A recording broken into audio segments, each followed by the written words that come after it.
Whoa! It's episode 4 of Comic Dividers. Another jam-packed episode full of 3 workplace proximity acquaintances arguing loudly about comic books. So if you're not current with your current books, this is a spoiler warning. Dude. What? What was that? You know, I was channeling my inner Pauly Shore. I was trying That to be a sounded DJ. nothing like Pauly Shore. No. You didn't I was say trying to be a buddy DJ. once. More to the point. Buddy. Pauly Shore is fucking terrible, and I hate you. Yeah, all. we all know how you feel about Pauly Shore. I wasn't sure. You're not. It's the Pauly you Shore weren't podcast, sure? everybody. I still hate you all. All right, get out. This is All right, over. goodbye, everybody. We are the Comic Dividers. To my right, Mama's little Bungorth, Alex Silky Hughes. Say hello, Alex. Say hello. What is the up? And to my left, Spuds, make sure you write a joke for John's name. You have like one job here, and it's pretty simple, so don't mess it up. How's it going, John? Not bad. How are you? I'm pretty good. Nice. How's that joke going?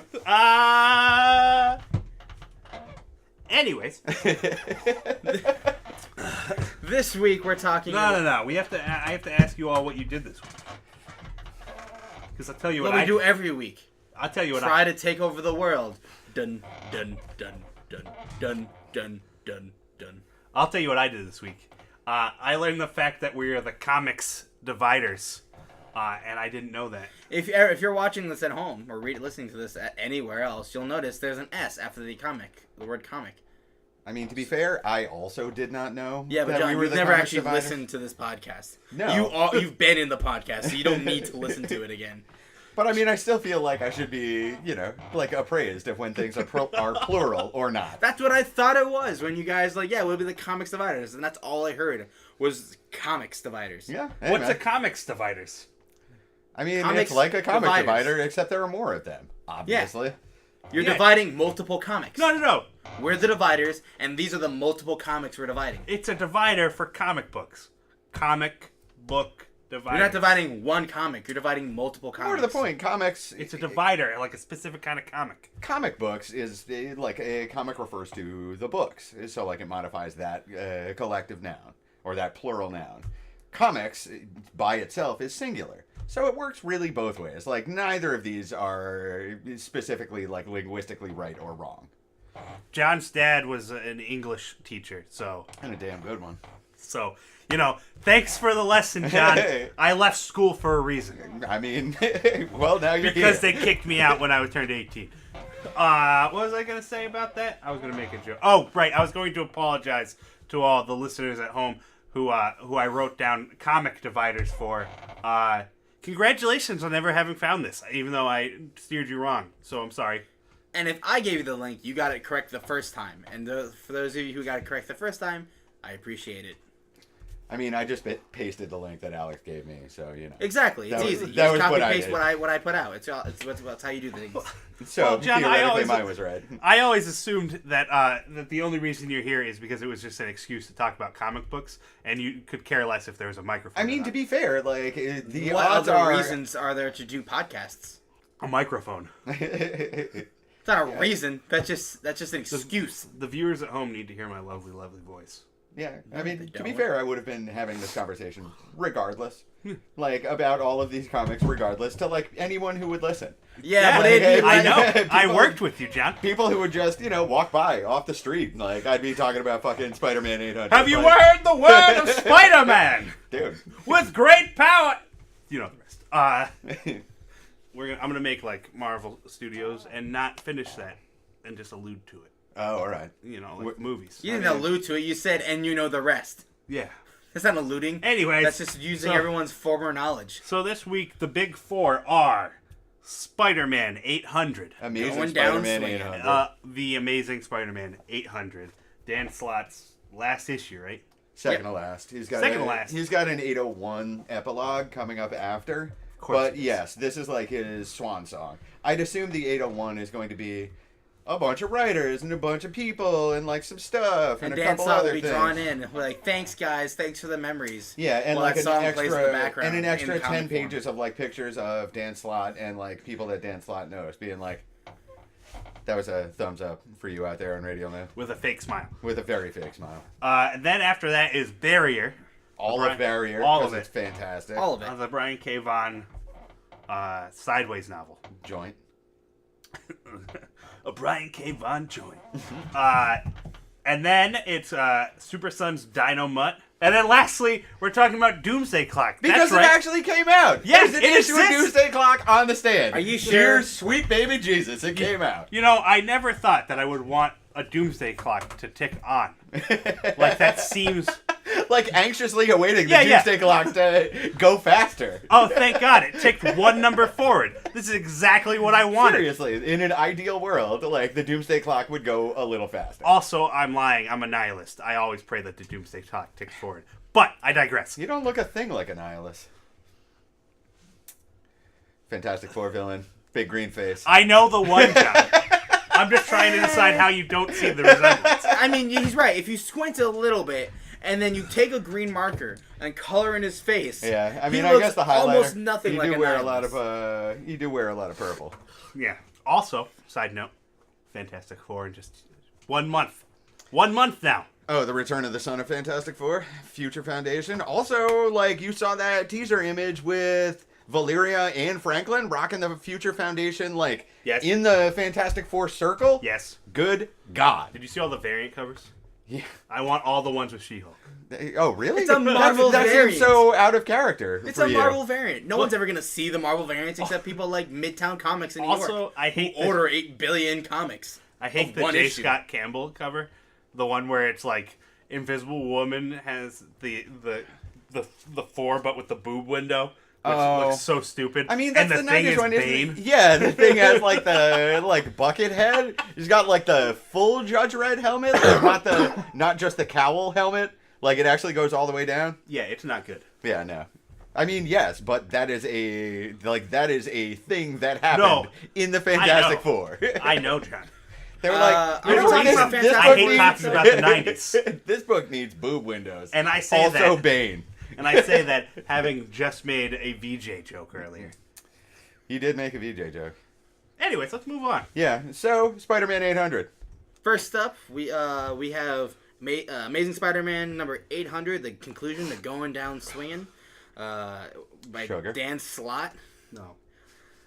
Stuart Immonen, and like a bunch of other people. Dude, everybody in the damn universe is on this book. Yeah, all 4 Even other I people. worked on this book. Seriously. The artist for Barriers on this book.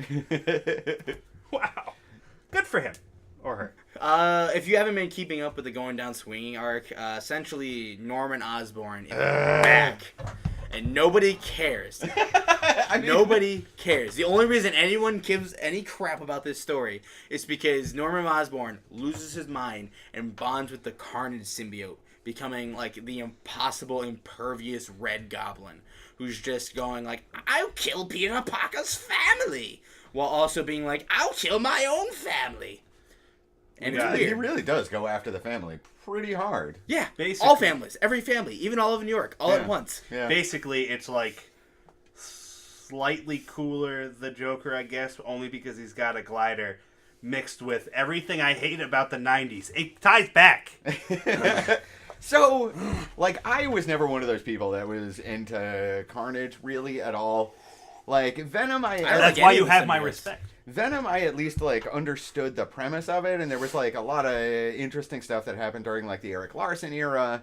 And then, like, once it hit, like, Lethal Protector, I kind of started to tune out. But, like, so there was one issue of Carnage that really kind of seemed like it was going to introduce at least an interesting facet to the character. It was like a one-shot. It was called It's a Wonderful Life. And it was him getting evaluated by a psychiatrist. And Okay. midway through it, the Carnage symbiote, like forms over him. And then he corkscrews his way into the, like, psychiatrist's brain and brings him into his own. So the rest of it is all, like, origin of Cletus Cassidy and, like, why he's a fucking nutbag and, like, all of this other stuff. but it was at least interesting. But like Carnage, the way he's utilized since 1994 is like, you know, Deus Ex serial killer, you know, like that just doesn't set off Spidey's spider sense. Like at least with Venom, there's a give and take, you know. The poor man's Peter Parker. Yeah, but I mean, you know, there's like a, you know, like we must protect the innocent, but we still kill. There's like a Punisher vibe that goes on, you know? So like that sort of like moral interplay can be handled correctly. But like with Cletus Cassidy, there's nowhere you can go. You know, like out the door. He kills people. Like that's it. Like once you've had him killing people, like there's really nothing else you can do with the character short of, you know, like have Spidey show up and save the day, or you go the Axis route where it was like him trying to be Spider-Man, which lasted for all of 3 issues, but were 3 really interesting issues of Carnage. Like, and it was the last time that I can remember being like actively intrigued by what he was going to do next, because usually it's kill a bunch of people. So like with Norman Osborn, who is, I actually like Norman Osborn, the character, but I hate the Green Goblin.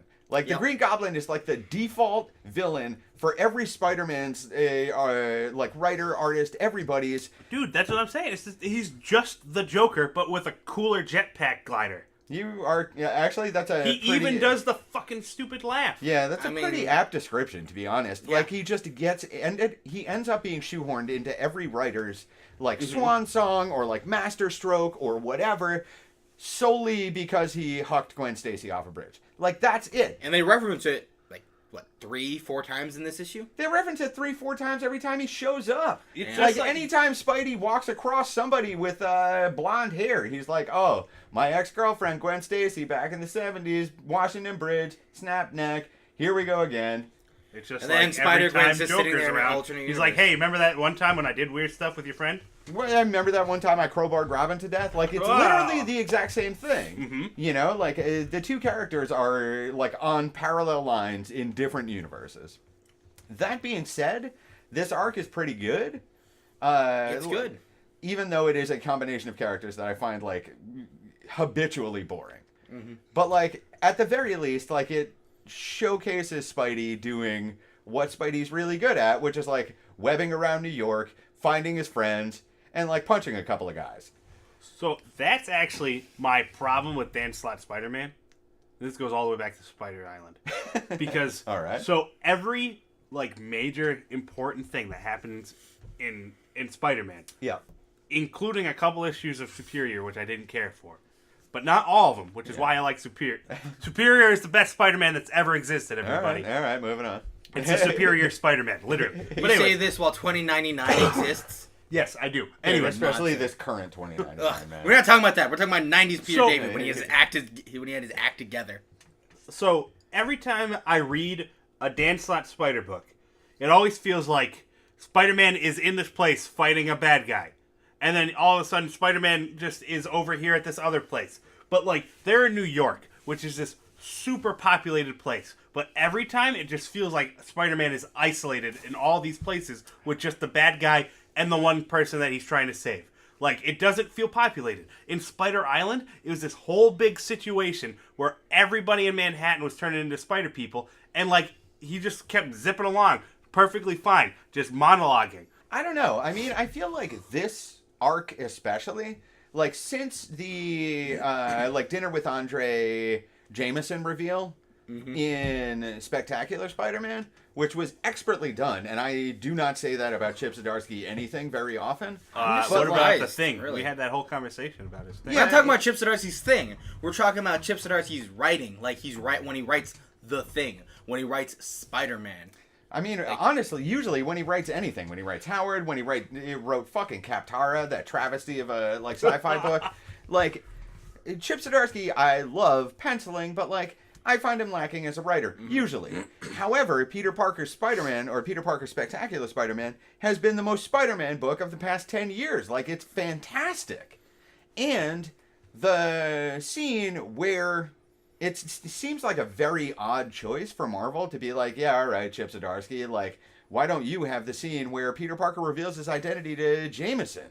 Which is like a fundamental thing to have happen. Like, that was the crux of what happened in Civil War. Yeah. Like, that's the event. So like, and it just happens over like lasagna in a Chip Zdarsky book. Like, that's such a weird Because thing if to there's have anything happen. I know about Chip Zdarsky, he loves lasagna and hates Mondays. No, that's Andrew Garfield, who was also Spider-Man. Garfield jokes. We're here already. No, Andrew Garfield jokes. But, like, since that, Jameson has been the most intriguing supporting character in a Spider-Man cast in like fucking 20 years. He's great. Jameson in this book is fantastic, and Jameson, to your point, makes this New York feel connected.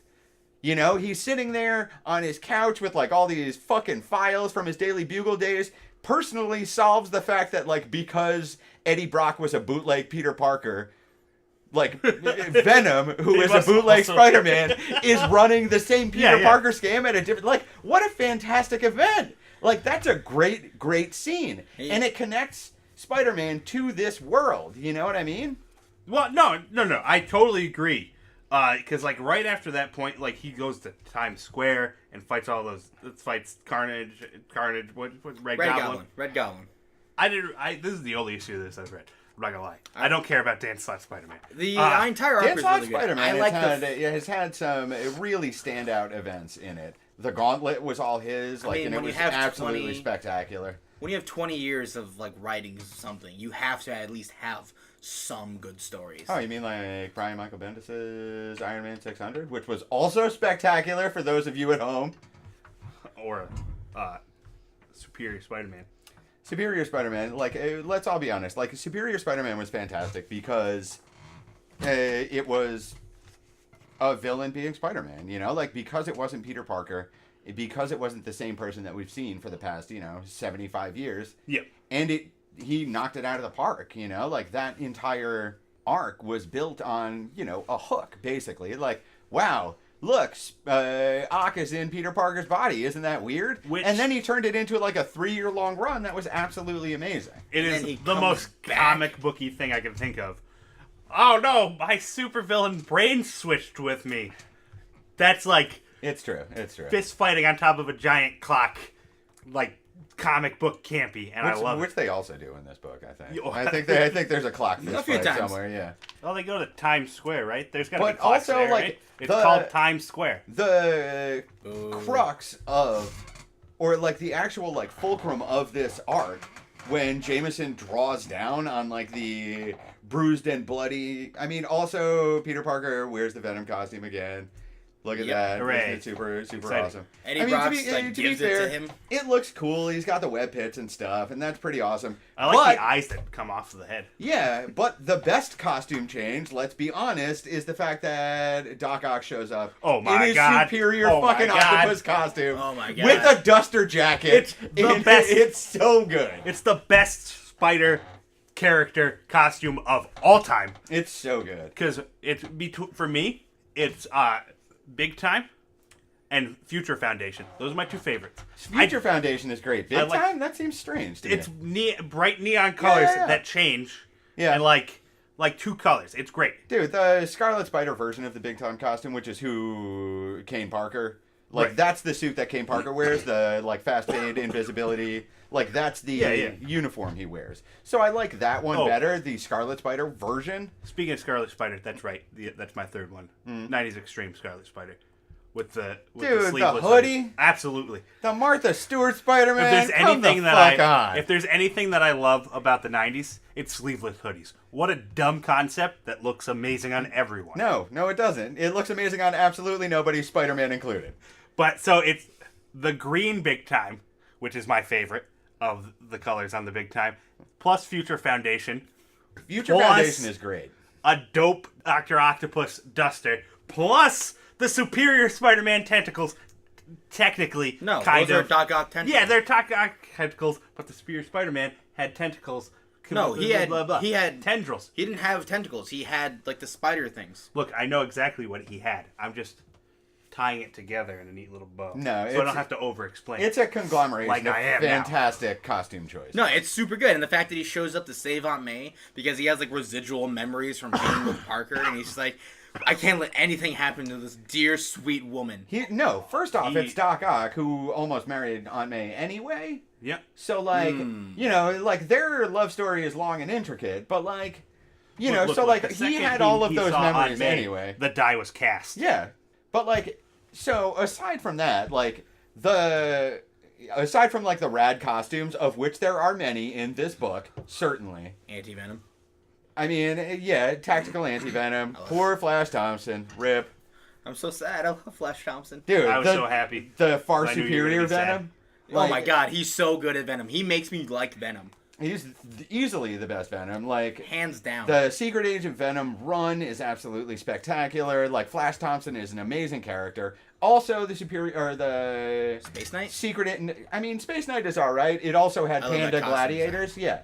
But, like, the New Fantastic Four run, like the Sign of the Four, where it was like him and Johnny Blaze and like the Girl Ghost Rider and X-23 and Red Hulk all bopping around in like Blackheart's casino in the middle of Las Vegas. My God, what a fantastic arc that was. But like after all of that, like the fulcrum of this entire arc is Jameson drawing down on the now like beaten and bloody Norman Osborn, completely unmasked and like blubbering like a fucking idiot. And Barbarian. Spidey taking the bullet for Norman Osborn. Like, what a fantastic moment. Yeah, after like he spends like the past 4 issues like tormenting him. He like the first issue starts with him like beating and tormenting J. Jonah Jameson in like JJ's like apartment. I mean, that's the thing. Like, Jameson in this especially, more than he has been in a long time, is written as a fucking human. Like, an actual human who, like, breathes messed air up. and eats food. You And is, like, watch pictures. spends the entire book trying to, make up for his actions of, like, accidentally giving Norman Osborn Peter Parker's identity. Like, because he just accidentally tortured it out of him.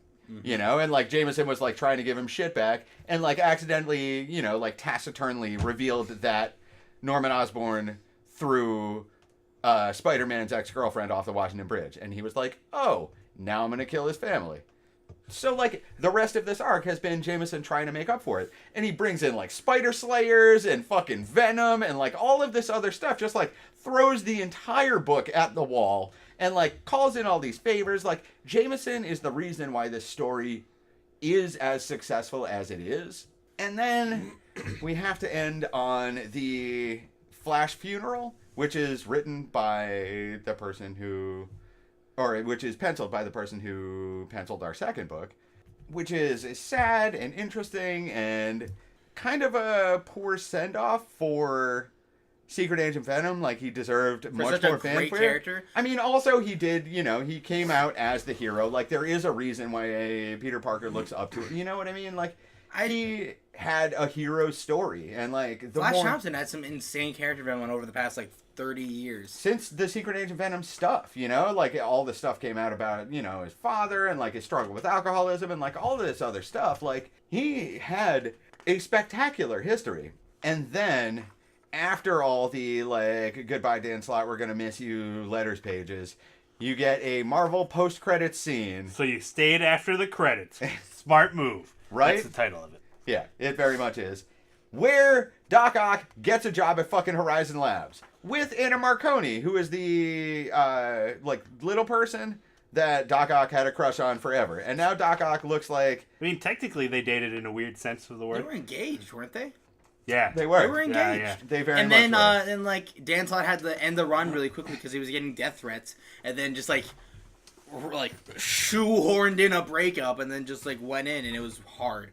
It was hard to read, especially like coming into that Amazing Spider-Man #1 when Peter's just like, sorry, I'm not that guy, and he just has to work with Anna Marina Marconi.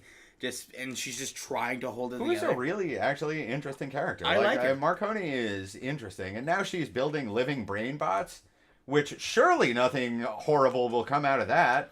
I mean, as long as it's a spin-off book called The Superior Octopus, I will be down with that. Dude, I mean, I I'll will. buy the Superior Octopus all fucking day. I'll buy like 5 issues. You call it The Superior Spider-Man or The Superior Octopus, whatever. I don't care, as long as it's Doc Ock If he's as Superior Octopus. if he's doing wearing stuff. the greatest spider suit of all time, yeah, I'll buy it. Yeah, right? Okay, so we should probably move on then? Yeah. No, I mean, there was a lot of, like, it was a big book. It was 80 it's- pages. dude, it took 10 me pa- 4 it's hours to read. $10, it's 80 pages. It's worthwhile, especially if you have read Dan Slott over the past, 20 years he's been on the book. Like, it's a great capstone. I just wish it wasn't the fucking goblin. Well, like the you goblin said. is just boring. But this story is great. Next up, we have Barrier by Brian K. Vaughan, Marcos Martin, and Munsta Vincent. What does he do? Pencils? Colors. Colors? Yeah, colors. And we're not just talking about one issue, we're talking about all of it. So yeah, it came out weekly. It came out really quick. So we figured rather than take it one issue at a time, because, like in between our podcast, 15 issues would have come out. We just wait until it was all done because we really all liked the first issue, which came out for free on Free Comic Book Day, and then for money later. Thanks, Brian Cavan. So this is the newest, newest offering from Brian K. Vaughan's creator-owned imprint that's called Panel Syndicate, which is online, and then it usually publishes under Image. It's where Private Eye came from. Private Eye is still like the top 1 or 2 Brian K. Vaughan things that exist. Like, I put Private Eye up against almost anything. Even Saga? Even Saga. Even That's Saga. a bold. I am aware of statement, sir. exactly how bold of a statement it is. That's why I made it. Oh wow. Oh wow. But Barrier is really interesting.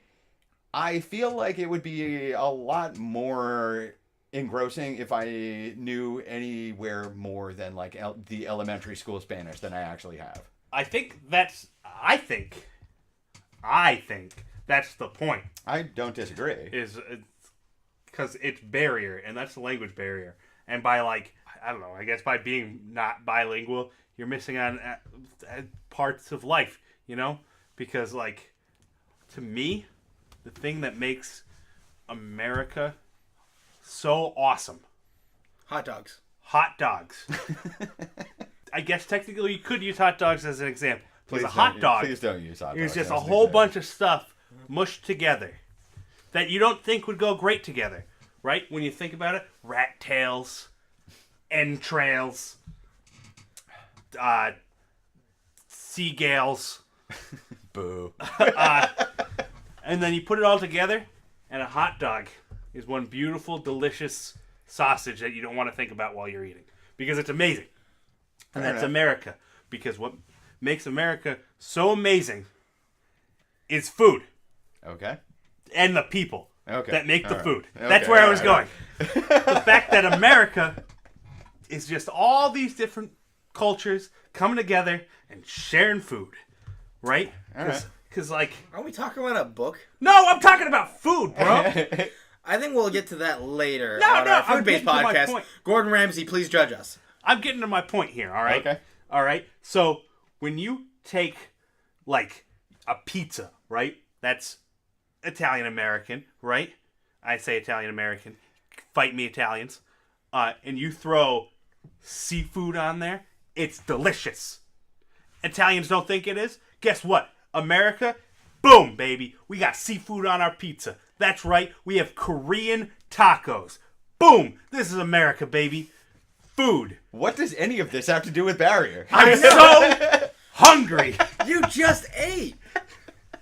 I watched you eat. So back to We all Barrier, ate. which is a really good comic book. My not tie-in. about food. My tie-in is that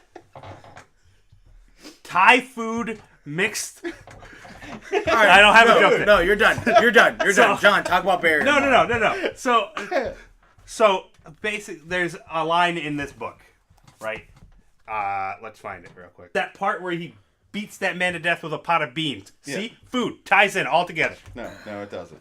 That is not the line you were looking for. It's oh, here it is, and I don't have good pronunciation, so here we go. It says la uniformidad engendra enfermedad, la diversidad genera salud, which translates to uniformity breeds disease, and diversity generates health, essentially.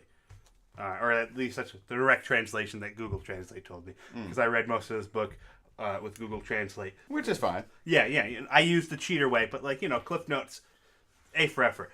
I assume on the website they had like a translation. I don't think so. I mean, you can copy paste it easier. Realistically, like I think like there is a reason why it's patently untranslated. Like you're supposed to feel as alienated as both of them do when they're talking to each other when they're fucking abducted by aliens. Yeah. Like it's supposed to be a thing where like, yeah, like it really kind of sucks that we can't understand each other, but at least we're not getting eaten by giant fucking spiders. Like, like we should probably figure out some stuff here. And like to its credit, like even with the novelty of like a completely silent issue, which has been done before, but is done well in this Because colors. like it works really well. The book is interesting. Like it is. I feel like the bar for Brian K. Vaughan is set so astronomically high. Yeah, it's not fair to him. Like it's really not. Like this is a solid run. Yeah. But like, because it was Brian K. Vaughan, I expected it to just blow literally everything else out of the water, Yeah. like slapping the vein for another thing to come out. Like, why won't Wednesday come sooner? But like, Especially since it's a 5-issue run only. and it came out in 5 weeks. Like, it came Yeah. out hyper rapid fire. And it is apparently not coming out in trades because Panel Syndicate has deigned that you don't need them. I don't know. It's worth reading. It's definitely worth checking out. Like, I almost always, recommend that you go to your local comic store and pick them up.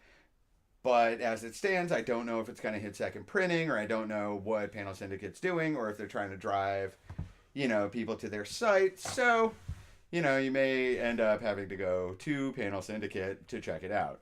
Which you totally should, because it's a new Brian K. Vaughan book, and new Brian K. Vaughan books are always worth checking out. Yeah, no, I thought Barry was great, and the best page is the one when they think they're about to die. They comes to terms with it. It's just all a blank white page. They look into the light, and then they look out from the light, and they go, "We're home." And it's just a picture of a KFC. See, to me, the best interaction is when what's the dude's name? Oscar and Liddy like first run into each other, like right after they've been abducted in the middle of all of this insanity, and they're desperately trying to figure out like from what. Because that was why I related to Liddy so much, is because it seemed like she understood as much Spanish as I do. Yeah. And like he seemed as though he understood as much English as I understand Spanish. Yeah. So like there was not a complete separation. They weren't like completely marooned and completely alienated. Like there was some element of connection. Mm-hmm. But like when she's when he is convinced that they are dead and in hell, and she's like, "Nah, I think we got abducted." And he's like, no say. And she's like, "Little green men, like from Mars." And he's like, "No say." And she's like, "Star Wars?" And he's like, "We're in space?" That's the best interaction in the entire book. And it's honestly worth it just for that. Like, Star Wars is universal. America's so great. Star Wars. I mean, fair enough. Wasn't some of it filmed in England, and aren't a lot of the actors now Hey, from England? we're not talking about that right now, all right? But Back up. so there are brilliant moments, like punctuated by like the art in this book is actually really interesting. Like it's very, very, very indie. Like Marcos Martin, I've never seen before. He's got like this weird Paulo Rivera, like hyper stylized Mike Allred flair to him, where it's like really hard outlines and really solid colors. So it looks kind of flat until you get to like the wild alien nonsense, in which case it's just all like, flying inks and like gem spinners and like all this other insane craziness. So like it works really well with the book. The pencils are great. The story is good. Like I mean, I don't know what I expected from Brian K. Vaughan. You know what I mean? Like I don't know what would have like made me flip over a new Brian K. Vaughan thing when I'm like still just as addicted to Saga as I always have been. I'm still like I still go back and read Y the Last Man, you know, probably twice a year. Like I still read Pride of Baghdad, like, you know, every like other week. Like that book is heart crushing. You know what I mean? Like, but like that's the thing that he does really well are those like individual moments. And he's not like as like dipped in depression as like a Jeff Lemire gets. Like he punctuates it all with like this inherent humanity that Like KFC. KFC is the very opposite of inherent humanity. Like chickens. I mean, I don't mind chicken as much as the next guy does not mind chicken. However, KFC is the very definition of inhumane. Yeah, I don't think I've ever felt like a human sitting outside of a KFC at 2 o'clock in the morning. Just eating fucking disgusting ass KFC while hammered, while the employees inside are banging on the window going, "Go home." Nor should Don't you. feel like a Yeah, I mean, human. even at like nor should you. even at like a noon on like a Saturday afternoon when like people are out and doing things, you sit there and you go to KFC and you're like, all right, I made a wrong decision stepping through the store, and then you order the food and then you sit down, you realize, oh God, I ordered this for here, and you made a mistake. Also, I lied. My most human moment of all time happened in the parking lot of a KFC Taco Bell combo. And I was eating Taco Bell in the parking lot, and I looked up, and there was this motorcycle with a sidecar that pulled up, and there was a bulldog sitting in the sidecar, except he had a helmet on and goggles. That's right, dog goggles, doggles. It was the greatest moment of my life, and I looked up, and I said, "Yo, look at that dog." And the dog turned and looked at me and did that, like, upwards head nod thing. I swear to God, this is the coolest dog of all time, and that, to me, is humanity. Also, isn't it like the reason why we have Robert Downey Jr. in this earth currently be due to Taco Bell and or KFC or the Burger combo King. of both? It's Burger Burger King. King. One of those like horrific like garbage manufacturers. Like, you know, That's like my favorite sobriety story of all time. Yeah, obviously. And you know, we got Iron Man out of it, so it's all good. You know, win-win. Yeah. Win-win-win. Speaking of dogs, I think we said enough about Barrier. Do you think? Yeah, I mean, I totally recommend it. It's going to be a tough find now unless it goes into second and third printing, which is possible, but Image is always kind of cagey about that, and Lord only knows what Panel Syndicate wants to do. Like, this is published under, like, the same way that Skybound is also under the Image banner, or, like, Icon is under the Marvel banner, or Vertigo is under the DC banner, or Young Animal, or anything like that. So it's like a, like, creator-owned publisher that's under a larger banner. And I mean, you know, it's Brian K. Vaughan. He does what he wants at this point, you know? Like, dude's had no problem selling books for Image, so they'll give him a little leeway.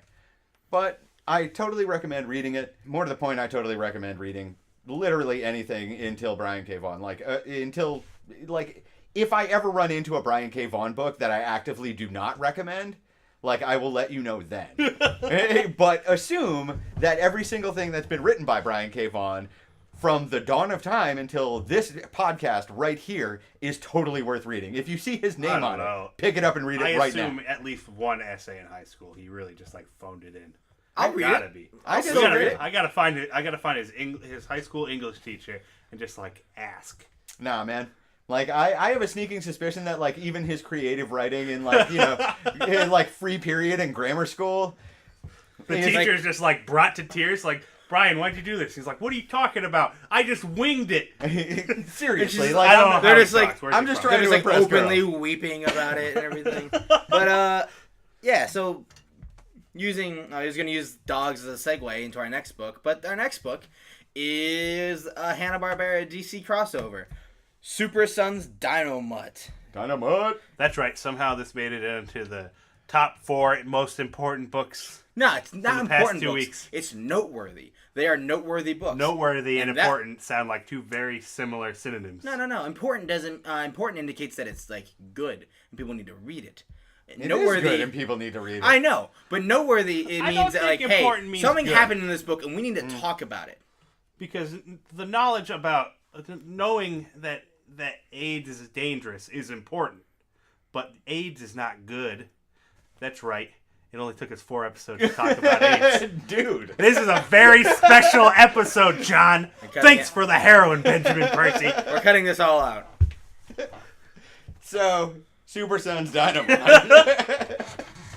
Like, it starts off with like a prelude of a young. I can't remember Blue Falcon's real name because this is the Bradley. first time I've ever read it. Because you're supposed to think that he's doing a Scooby-Doo voice, but he's not. Anyway, it starts off with a young Blue Falcon being like given a young dog, like a puppy, and it's just like him being raised and growing up with this dog and then his parents get murdered, and then the dog starts dying, and It's he's like, the opening "I'm wicked equivalent smart." to Up. The movie Up. Essentially, I cried. except instead of putting balloons in his house, he puts experimental nanotechnology into his dog and becomes a crime-fighting super dog named Lucky Dynamite. Yeah, I mean, more to the point, like, if I had nanotechnology and, my dog got in any trouble, like, I would have done the literal exact same thing. You best believe I would have an army of immortal dogs. Obviously. And I would probably fight crime. Or maybe commit it, but, like, Whatever suits me on that. yeah, I mean, We'll figure it out. good bit of both. The reason why we ended up reviewing the Hanna-Barbera DC Universe crossover is because the last time they did one of these completely off the rails crossovers, it was the Looney Tunes crossover, which gave us Batman Elmer Fudd, which is some of the best comic noir that's been told in the past decade. Also, the cover's dope. Yeah. Just throwing it out there. I mean, that was Tom King. I mean, yes. We're going back to Tom King again, everybody. The king of Toms. Probably. You're not wrong. Sorry to So- anyone else named Tom out there, but Tom King has you beat. So, because of that, we were more curious than we probably should be about this, latest lineup of stuff, which later on will include Catwoman, Sylvester and Tweety, and, a bunch of other stuff. Thank God for that. And, this week was Aquaman Jabberjaw, Flash Speed Buggy, and Black Lightning and the #1 super guy. Black Lightning Hong Kong Fu. Hong Kong Fooey, quicker than the human eye. And then some pretty racist sounding Chopsocky sounds, yeah. Yeah, But- you know how it goes. We chose to review this one because it's arguably the best out of the bunch. I would say definitively the best out of the bunch, but Flash Speed Buggy is also quite good, and you should probably check that out. The rest of them are kind of trash. Yeah, I figured as much. That's why I only picked Hong up Kong this Fooey, one he's the and #1 Flash. super guy. Yeah, but It's Hong Kong Fooey. He's quicker than the human eye. all right, if you're gonna keep doing this, we're kicking you out. He's got style, a groovy smile. All right, you're done. And a Get car out. that just Get- won't stop. Get out. When the going gets tough, he's super rough with a Hong Kong Fooey chop. Yeah! I'm done now. Okay. Have we made it past the Hong Kong Fooey chap? Hong Kong! All right. We're gonna get into this book, and after it preludes the Blue Falcon stuff, it's just John Kent at a funeral, and he's just like, I don't understand funerals because it's weird, and I'm very uncomfortable because Hey, people are making weird jokes. Dad, what's death? Because Kryptonians apparently don't do that. No, son, AKA we do die. only you. We do die, but when we die, we go into this weird state, almost like a hypersleep. And eventually our hair will grow out, and we'll come back, and 4 versions of yourself will replace you in the city, in the timeline, and you have to either team up or defeat all 4 of them. Also, you'll have a mullet. Also, you'll have a mullet. Well, I mean, yeah. It's the greatest haircut of all time. No, it's not. It's the Resurrection Supersuit. It happens, So, the best part about all of this is that as we are all very confessed Super Sons fans here. I didn't yes- confess that. Yes, you did. But at any I rate, know. It's a standing open admission at this point. if you've read Robin, any of the Damian Wayne Robin since he's been around, for some reason, even though he is a giant douchebag and raised by League of Assassins, he collects pets like nobody's business. There's a bat cow, there's Ace, There's like the fucking cat for some reason. Like there's just he just collects stray animals Goliath. all the Goliath, time. a He's not an dragon. animal. Yeah, Goliath, the actual like gargoyle. Yeah, like John, a dragon. So it makes complete and utter sense. Oh, right, the dragon from the Nightwing one Yeah. shot. Yeah, totally. Which was Kelly Lansing, actually. The guys So- who are currently doing Green Arrow. Huh.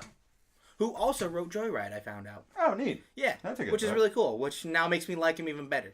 Anyway, going back. So it makes perfect sense that Robin would know Dynamite. Yep.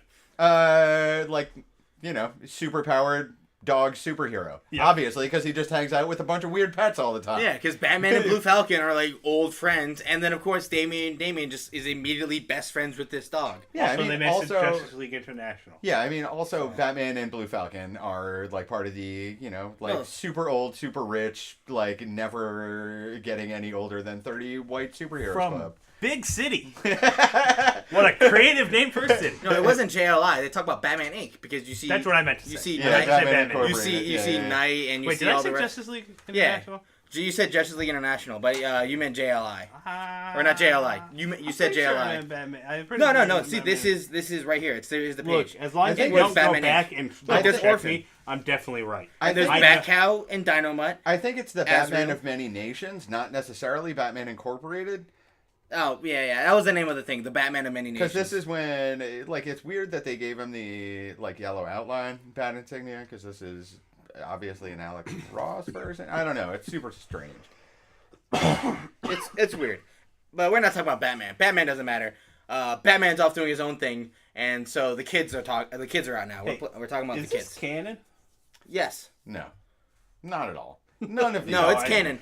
It's canon. No, it's it's canon. not. We're It's gonna canon. go into Super Sons number 18 or The Adventures of Super Sons number 1, No. and it's just gonna be him just being like, "Hey, Dynamite, see you later," and it's just Dude, gonna be it's Dynamite canon, flying off. It's canon in the same way that, like, the Batman Ninja Turtles crossovers are. Like, every now and again, you'll get a penciler who, like, really wants to get wild with the Batcave, and he'll draw, like, Raphael's bandana in the Batcave, and, like, people will flip their shit about it, rightfully so. But, like, it'll be something like that, where, like, you know, it'll be, like, Robin bopping around, and, you know, he'll have, like, a, you know, Dynamite, like, stuffed toy around his, like, Robin cave, or whatever. Like, This was just a it really just may- a Damian Wayne fever dream. it may be a reference later on, and it'll be a good reference, but, like, no, it's not canon whatsoever. None of these are canon whatsoever. Well, regardless, I thought this book was really cool because Dynamite I just thought it shows was up really like canon. bloodied and beaten to Damien because he like, oh, friend Wayne nearby, friend Wayne must help. You spelled dirty. And then like John and Damien like pick up Dynamite and try to figure out what happened to him, and it's like, oh, the Blue Falcon went rogue and just like beat the crap out of Dynamite because he was under the control of the Red Vulture. Then you have that beautiful, sad moment where they're BFFs. Or BF just doesn't BFs? stand for Blue BFs. Falcon. It stands for best friend. friend. And it snaps him out of it. He takes the bullet that Dynamite was going to take for John, and then Blue Falcon dies. Yeah. So Which is that's better the than best dog part dying again. of all of these books, is when, like, they just go super dark with it for no good reason. Yeah. Like, Dude, here, the Vulture's literally using human remains Yeah. to create himself. And then he was talking about eating Blue Falcon when he becomes Dynamite. After seriously, he so they imprints just, his mind like, into go him. down these, like, horrific back alleys of, like, human nature, using these, like, bright and shiny Hanna-Barbera Action Hour, like, standbys. You know, like, it's neat when stuff like this happens. Yeah. And it, like, this one is easily the best out of the bunch because of it. You know what I mean? Like, the Aquaman Jabberjaw one, like, it's seriously, like, 30 pages of him swimming around with Jabberjaw, who says, and I quote, "That's right, I can talk 5 times during the issue." Well, he can talk, John. Yeah, did you know Jabberjaw can talk? He can talk. He's a talking shark. And then you run into the Talk, you can Neptunes, talk. which is just really confusing because Perry Farrell is nowhere to be seen. But at any rate, But yeah, no, it's like, and then like the last page of this book is just like John and Damien at the funeral for Blue Falcon, and John's like, I finally understand what funerals are for. You know, it's last chance to say goodbye and like cope with what's going on and like move on with your life. And then while he's saying monologue and keep saying, on keeping on. keep on keeping on, whatever. And as he's saying that, Dynamite say goes that, back. Because that's a bad digs- line. I mean, it's also like mad 70s. Like, it's of the era that Blue Falcon and Dynamite are. So I guess it works. But, yeah, I mean, it like, I agree, it's a, like, woefully, like, dated line. But it's also of that particular era. But, like, that's what these books should have going for them. Are, like, actual character moments. Like, that moment that John Kent learns why funerals are important, that's an important thing that, like, all of us have gone through. You know what I mean? Like, when you're young and you go to funerals, they just suck. You're wearing clothes that are uncomfortable. You're surrounded by people who are all sad. Like, it just sucks. Like, it's a Dead terrible bodies thing are to weird to look at. Yeah, like, it's just super weird. And, like, as you know, like, eventually it clicks. And you're like, oh, this isn't for the people who are dead. Like, you know, they're dead. They don't need anything. Yeah. Like, this is for all the people who came here. Like, so we're all kind of collectively misery, like, chock full of misery together. You know, like, that is an interesting moment. It also Misery does loves not company need to, and finger food. Yeah, it does not need to be, like, it does not need to be expounded on in anything else. Like, there's no reason why in, like, the Super Sons ongoing series or the upcoming Super Sons ongoing series, why Jonathan Kent will, like, look to Robin and be like, oh, hey, remember that time we went to Dynamite's funeral? You know what I mean? Like, none of that actually has to happen, but if you read the issue, it gives you a better understanding of the character. And that, I think, is the strongest part of all of this, and that's why it works so well. Yeah, it's the best part is just like watching John and Damien grow up. Like watching these people who are like younger, like kids of these known people learn new lessons and become better than their fathers. Completely It's so. It's why Super Son works. Oh god, I love Super Sons. It's so good. But then, all this death is undone in the end because Dynamite does the exact same thing he did, his best friend did for him when he was dying, and brought him back to life using his own life. Resurrects him with nanites. And, Best Resurrection with friends Nana. are forever, as in immortal. Yeah, As in literally. you know, more power to him. I mean, hey, if I took my dog and made him immortal, and then he gains like enough intelligence to understand like the value of friendship, and he does the same thing for me, I think I made a good choice. I mean, I just kind of wish I had the balls to walk around with a big red F on my chest. But, Yeah. you know, Yeah, especially since his name is some the Blue things we Falcon. just have to aspire to. But anyway, that was the Super Sons Dynamite. Like, there's a lot to unpack with this thing, but at the same time, it Not was really. Like, when you said the title, you said the plot. Yeah. You know what I mean? Like, Well, The Super Sons did Dynamite, and it was Dynamite. Boo. All right. Moving on. So, That book's dead forever. We're gonna be going on to our last book of the night, Doomsday Clock number 5. hey! Jeff Whoa. Johns and Garrett Frank. Whoa, A it actually Doomsday came Clock out. single issue. Good God. We'll talk about this every 8 episodes, maybe. It must be my birthday. Yeah. Happy birthday, John. Like It's not my birthday. Oh. But like I thank you. said earlier. Yeah, so what a confusing world we live in, where a Jeff Johns book is making me sad, in that it's not coming out because I trusted you, Jeff Johns. I It's still not Jeff trust you, Johns' and fault. it's definitely not your fault. But like your name is attached to my misery currently. Dude, he's running so much right now. I'm not blaming Jeff Johns. If he wasn't doing anything, if he was just sitting at home with his lantern rings and legion ring, just like eating a ham sandwich and watching some TV, like I'd be mad. But no, he's I like actually wouldn't be mad. I feel like Jeff Johns deserves a hand. he deserves at it. this point. He deserves it. But at the same time, it's not. I'm saying that because he's not doing anything else. He's doing so much right now. Yeah, no, he's got a lot of fingers and a lot of pies. Yeah, And also apparently a ham sandwich. and rings. That being said, like Doomsday Clock, even though it is pissing me the hell off because it's only coming out every other month, and it is one of those books that is very much written with an eye towards the trade. Yep. Like, you know, like it is written with the completed product in mind. Like they are being very careful to do everything right. Like it's meticulous. Yep. You know what I mean? Like I would not be surprised if we see a Fearful Symmetry in here somewhere. Like, you know, there's one issue in Watchmen, which is palindromic. Yeah. So like it reads the same forwards as backwards. Yep. Like, I would not be surprised that does happen, because this seems to be a lot of tricks. You Yes. know, like, it's a lot of bait and switch. So, like, the timeline being the, like, first among them. Like, Doomsday Clock, at the core of it, is supposed to explain, like, either how or when or why Dr. Manhattan stole 10 years out of the base DC continuity and made New 52 happen. And apparently how and when and why it's Rebirth again. Because that is kind of a thing, you know? Like a New 52... Like, It only it's said weird it, to think on about the top it. of every book for like forever. Because- Well, no, I mean, like the reason why New 52 went back to Rebirth. Yeah, Because, yeah. like, No. you know, like Wally that West. had to have an event to happen to it. And it wasn't like a specific thing that happened. You know what I mean? Yeah. What do you mean? It was Wally West coming back. Kind of. It was a Rebirth But why did one-shot. Wally West come back? Yeah, but it was called Rebirth, and then after that, every book had the Rebirth title on it. Why Yeah. did Wally- Wally West come back? Wally West came back because he finally escaped. Yeah. He How? like Manhattan was holding him hostage in the middle of the timeline because his powers, his connection to the Speed Force is strange. It's different from any other speedsters, and that connection is what he's afraid of. Right, but I just The only want- reason he I would wanna remove point out Wally real West so quick hard is because Manhattan's afraid of him that somehow. you just explained I disagree. why Dr. Manhattan taking 10 years isn't as important to why Rebirth is here by saying that Dr. Manhattan released Wally West. No, he didn't release Wally West. Wally West escaped. Dr. Manhattan. No, Wally West escaped. See, that's kind of the thing. So this is the problem that I'm having with Doomsday Clock, is that it doesn't expressly feel part of any of these continuities. Uh-huh. Like, it's patently not part of Rebirth. It's also very much not part of New 52. Theoretically, it could be part of pre-New 52 DC Universe. But there are lots of But like, there are things. Rebirth people in it. They mentioned John Kent.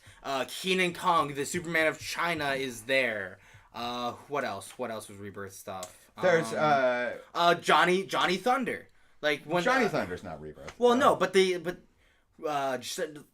Johnny Thunder and Sally. Sally Jupiter. No, Sally Jupiter. Yeah. No, not Sally Jupiter. She's from Watchmen. Yeah. Saturn Girl. Saturn Girl. Oh yeah. Whatever. Planets Thunder. and names and girls. Johnny Thunder and Saturn Girl were shown in the Rebirth one shot and in the Button crossover as like people existing. He kept trying. When Wally West was trying to come back, he ran to try to find out people he knew. He ran into Johnny Thunder, and Johnny Thunder's like, "What?" and started remembering some of his friends because he's a crazy old man and no one believes him. Saturn Girl is in Arkham Asylum, and like that's how she breaks out. She breaks out. And then like reads this Rorschach's mind and is like, I know what you're here for. I know what we need to do because I'm from the future and I know how this is going. Like, these are plot points introduced in Rebirth, but like Batman's showing up wearing his Batman ink symbol, So Alternatively, and then like all these I characters just had showing a up. Theorem. What if this is the alternate timeline, as if New 52 never happened, right? And it just kept proceeding. That's and then exactly at what I'm the end saying. of it, yeah. And then Dr. Manhattan's like, this happened too much like on my world with all the war and stuff because you guys hate Batman for no reason. Let me just steal 10 years. And they're like, and then in Rebirth, they're like, damn you for stealing 10 years. And he's like, I did it for you guys. What the hell? Yeah, but that doesn't, that I doesn't see what you're saying explain. now. Like, see, my impression is that these are like this right here Yes. is the 10 years that Dr. Manhattan. Yeah, yeah. And he's just been like keeping it in a bottle and like, you know, occasionally shaking it. Like, See what happens? yeah. I mean, you know, like he just cross-sectioned 10 years out of the DCU proper for whatever reason. And then, you know, has been like, you know, like watching this happen. Like, that's how this feels to me. Because it's very much, you know, like mid-80s, like hyper paranoia. Yeah. You know, like when like, this shit doesn't happen. They you keep know, doing like. the action news thing. Yeah, man. Like they keep on doing like the thought Frank every Miller channel- talking head like nonsense where it's like bulletin and like, you know, headlines and like all this other Yeah. nonsense. At least there's no teens talking in like text bubbles while Brian Azzarello tries to make a semblance of a yeah, story. and there are like, you know, flashes of like maps with arrows and stuff. You know what I mean? Like it's all like people moved here. And so, like, it feels very much like of that style. So I would not be surprised to learn that, like, as he stole these 10 years from the DC Universe, which he found for some reason that has yet to be explained. Comics. What? Superman, the Superman comic series is in Watchmen. No, it's not. So it's Yeah. Batman. It's on one of the One of the comic Newsstands? stands. Oh, all right. So, like, he knows who Superman is. Because the comics exist. This isn't a world where DC is a comic book. Yeah, I mean, you know, like, or we could go all the way back to Krona and the Big Bang and all that stuff and the giant blue hand. Well, I mean, Corona did mess up a lot of things. But anyway. No, but I mean, you know, like in the Lantern Rebirth stuff, there was the big blue hand. Yeah, and everybody yeah. thought it was Krona, and it could totally be Dr. Manhattan, and you could totally bait and switch. But, you know, I mean, they're both blue people. yes. But, like, my problem with, like, having this being, like, the 10 years that's missing, why is Johnny Thunder trying so hard to find, like, Alan Scott? Like he's going and looking, he's talking about his old friend who's, like green and whatever, and lives in the City of Steel or whatever. And it goes to Detroit and finds Alan Scott's lantern. Where's Alan Scott? Why is he not here? Like, in the New 52, they killed the old timeline where all, like, the Earth 2 people, like, the Golden Age people, are gone. But in the So pre-52 why aren't they timeline, here? Alan This is- Scott totally was a person. Yeah. Also, So like, if this is the 10 years that's missing, where's Alan Scott? Where's Alan Scott now, you mean? Boy. Like, why is Alan Scott missing? Why doesn't anyone believe that Johnny Thunder was a person and had, like, friends? He was like friends with the members of the JLA. Because because he never was. Like, it's it's trapped in this timeline. No, more to the point, like, No, but it's this the is JSA. Or like, JSA, yeah. But, like, you know, like, that is not a thing. Like, when the hell was the last time you heard about the JSA? Like, obviously pre-New The other day 52. when we were Like, talking the about Earth, Jeff Johns the and Earth the 2 JSA. versions do not count. Yeah, no, I'm not talking about that. But, like, if this storyline, if Doomsday Clock is the ongoing 10 years that he took, like, when he removed the time, like, this is the 10 years and he likes to shake it up every once in a while, why isn't Alan Scott there? It's not like Alan Scott, like, got removed and is somewhere floating else. Unless he is. did. But, like, Like, they- more to the point, in the button, there was the Jay Garrick tease. yeah, Jay Garrick's also stuck in the timeline or something. Yeah. So, but he could also be tucked in the timeline with Alan Scott. Like, There maybe was a Jake Garrick- there was a Ted Grant reference in the, like, first or second issue of Doomsday Clock. He was prize fighting. Yeah. Like, this is all, like, I mean, it's Jeff Johns, so it's always going to have some JSA tinge to it. There's I mean, no way that we're not Black getting Adam JSA shows up. from Doomsday Clock. I'm But looking at Black Adam right now. Yeah, but I mean, Black Adam has his own deal going on. Like, Yeah, he but he's was part never, of, like, the newer, older JSA. Not Like, when Jeff Johns was really. writing him. Like, when he was writing it, he joined. When he was, like, when Teth Adam, like, the thief that he was bonded to, like, it got brain cancer and it was driving him insane. Then Dr. Fate healed him, so he joined the thing. Like, yes, he was part of that, but he was not a big part of it. Like, the guys that you're looking for, if you're looking at the original JSA, are Sandman, like, not Sandy Hawkins, like the original Wesley Dodds Sandman, like the original Ma Hunkle Red Tornado, if you really want to go that far. I do. Which it will be awesome because she wears a fucking pot on her head. The Hawks, both, like, Haka. Dr. Fate would have to be part of it. And then there are a few more. Yeah, Wildcat, obviously, Ted Grant. Yeah, The Black guy who Canary? fights. No. No, No, I mean, not yet. so, like, I would love for Black Canary Anyway, I'm Mom to show up. just like them talking about Alan Scott in this issue and, like, the Green Lantern and, like, Johnny Thunder, like, where he's at in this book Oh, right, makes and me Johnny Thunder, obviously. makes me feel like this is like that's the hard part of me trying to, like, understand that this is the 10 years that he removed, because we haven't heard Alan Scott in fucking forever. Oh shit! You know what it totally could be? What? Fucking Earth 2. Oh. Like, it could totally be Earth 2. This is the JSA. Like, this is why this is why the world is fucking weird. This is why none of this is happening. Because the JSA is no longer around to protect this Earth, which is Earth 2. Like, that's why people are revolting against Batman. That's why because people are not prepared to deal with, like, Earth 1 heroes. Like, in any of those universal crossovers, the Earth 3 stuff, the Earth 2 stuff, like it is wrong when the people from the alternate Earths are on there. That could totally be it. I mean, but like from when they talk about these characters and everything, they talk about how like Batman's ingrained. Batman's been here for a long time. I don't disagree. So they even date themselves. John, when Lois goes, "Is it too late to not make Perry John's godfather?" And Superman goes, "You're about 10 years too late." Which means that like if this is Earth 2, that means John was born on Earth 2. Like they've been here for like 15 years. Yes. That's what no, they've been here for 10 years. For 10 years. The age of... The amount of time that Dr. Manhattan stole. So what you're saying is like Earth, like Dr. Manhattan took the 10 years and like combined it with Earth 2? And bottled it into its own separate timeline, and that's how you're going to get the multiverse back. Thank God. Wasn't the multiverse technically already back? Kind of. With the events of Metal and like the dark multiverse and like because they brought it up, and then there's Earth 53, which is just a bunch of like rabid chimps. Yeah. But what I'm saying is like that is what this is starting to smack to me, and I totally just figured it out. So you're saying during this moment, Doomsday Clock is the 10 years that Dr. Manhattan took from the DC Earth Prime. Was it Earth Prime? The whole time. Earth DC 1. original universe. Yeah. Pre-New 50, causing New 52 to happen. Yeah. Which set itself So off on Earth its own 1 separate timeline. Earth So 1 becomes... when they remove the JSA from the timeline, shit gets wonky. More to the point, I mean, it would totally track. Like, you remove Jay Garrick, Wally West and Barry Allen are now no longer...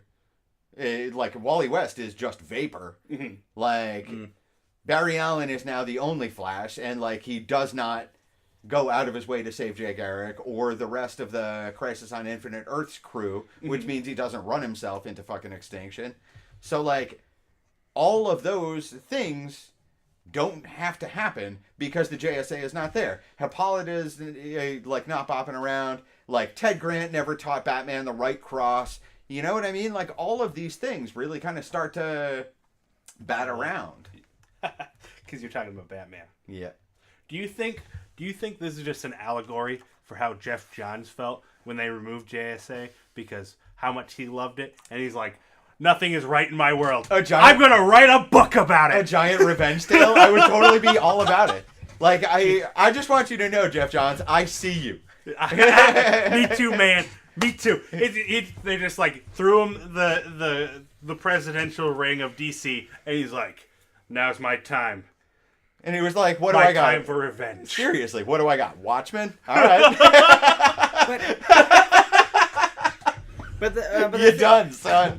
Edit, undo, copy, paste JSA. Control C, Control V. Also, there's all these fucking question marks living in Kandak. yeah, and How like, many in this, questions? in like in the end, like the newspaper article, like they mentioned Shazam. He battled the Shazam family. More the to the point- Shazam family. Yeah, that's fine. Shazamly. That's just... Shazam's not in Rebirth.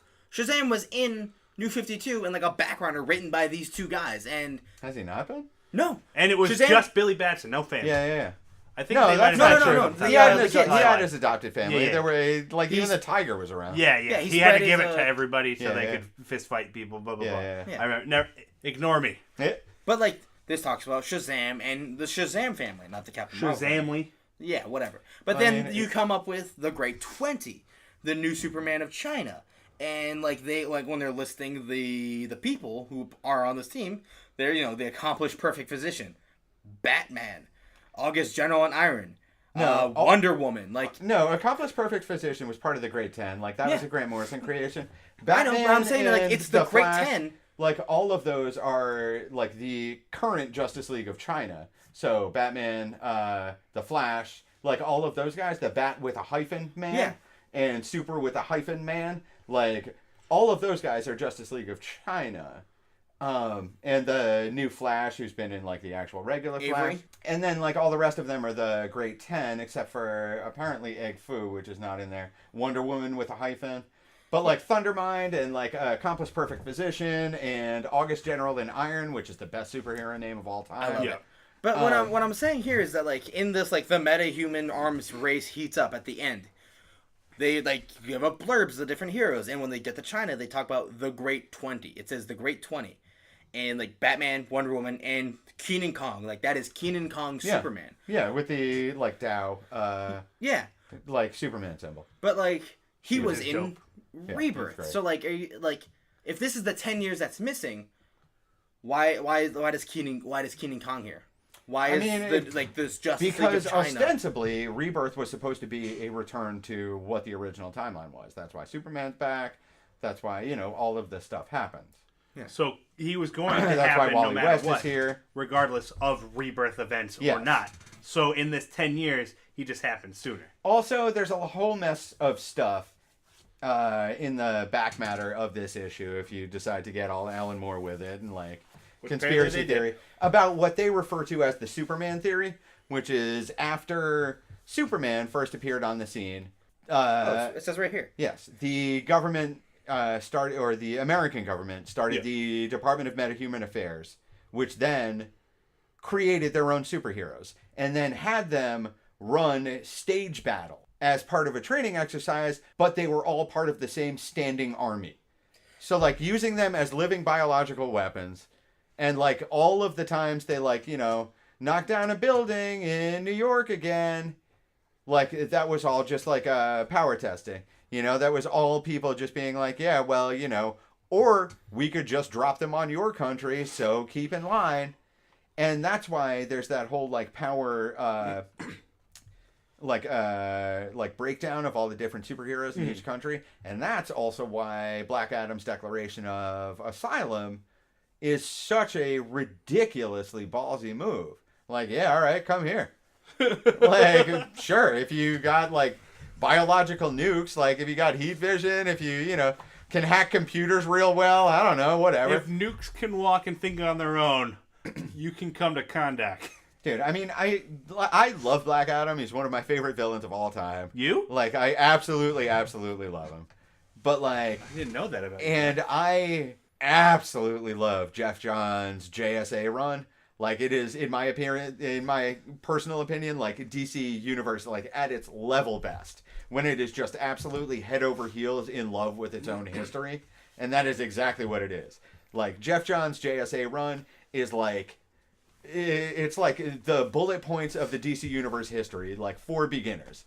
Because it's like every single issue, you're like running up against some guy who like used to punch Hitler back in the day. And like, like that's all it is all the time. It's like people who used to be, or everybody is Captain America for some reason. So like everybody has been around since like 1942 and has like at least personally punched Hitler or Hitler's secretary twice. Yeah, well. And Hitler's then secretary they're had still, something. like bopping around doing contemporary stuff. And like as a result of that, they end up with some of the best legacy that can be counted. The new Stargirl, Joaquin Phoenix, who is awesome. Joaquin Thunder, who is absolutely awesome. Like Thinking Stars of and Joaquin Stripes. Phoenix. I was thinking of Joaquin Phoenix. I mean, if they got, what was it, Joaquin Thunder? Or Joaquin Thunder? Joaquin Thunder in a movie played by Joaquin Phoenix, it'd be great. That's a little too whitewashed, dude. Yeah, probably. But so like and the best part is that every Thanksgiving, the JSA and the JLA have a big Thanksgiving dinner, and it's always great. Well, Thanksgiving is always great. Doomsday Clock, totally worth reading. Still, like the only bad part about Doomsday Clock is that it doesn't come out quick enough. Yeah. Because I'm sitting here, I'm reading this issue. I'm like, I need more. Oh my god, I have to wait 2 months for this? This is bull. Doomsday Clock is it one of leaves me those with things. so many questions. I have so many questions. Doomsday Clock is one of those things where you have to pick it up in singles, and then every time a new issue comes out, you have to read it from the beginning again. Essentially, yeah. That's read it 10 that's just how times. it is.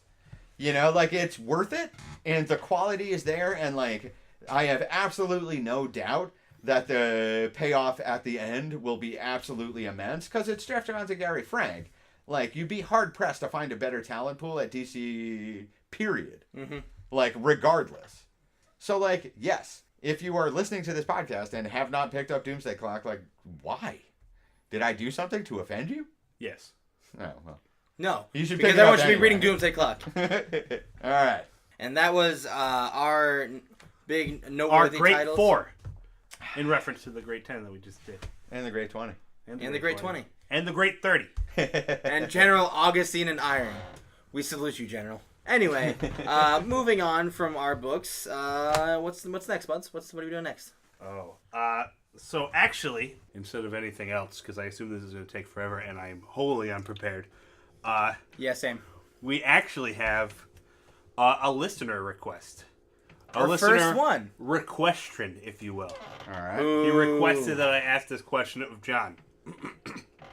So this comes from a long time friend of the store, Kevin. He said, Spuds.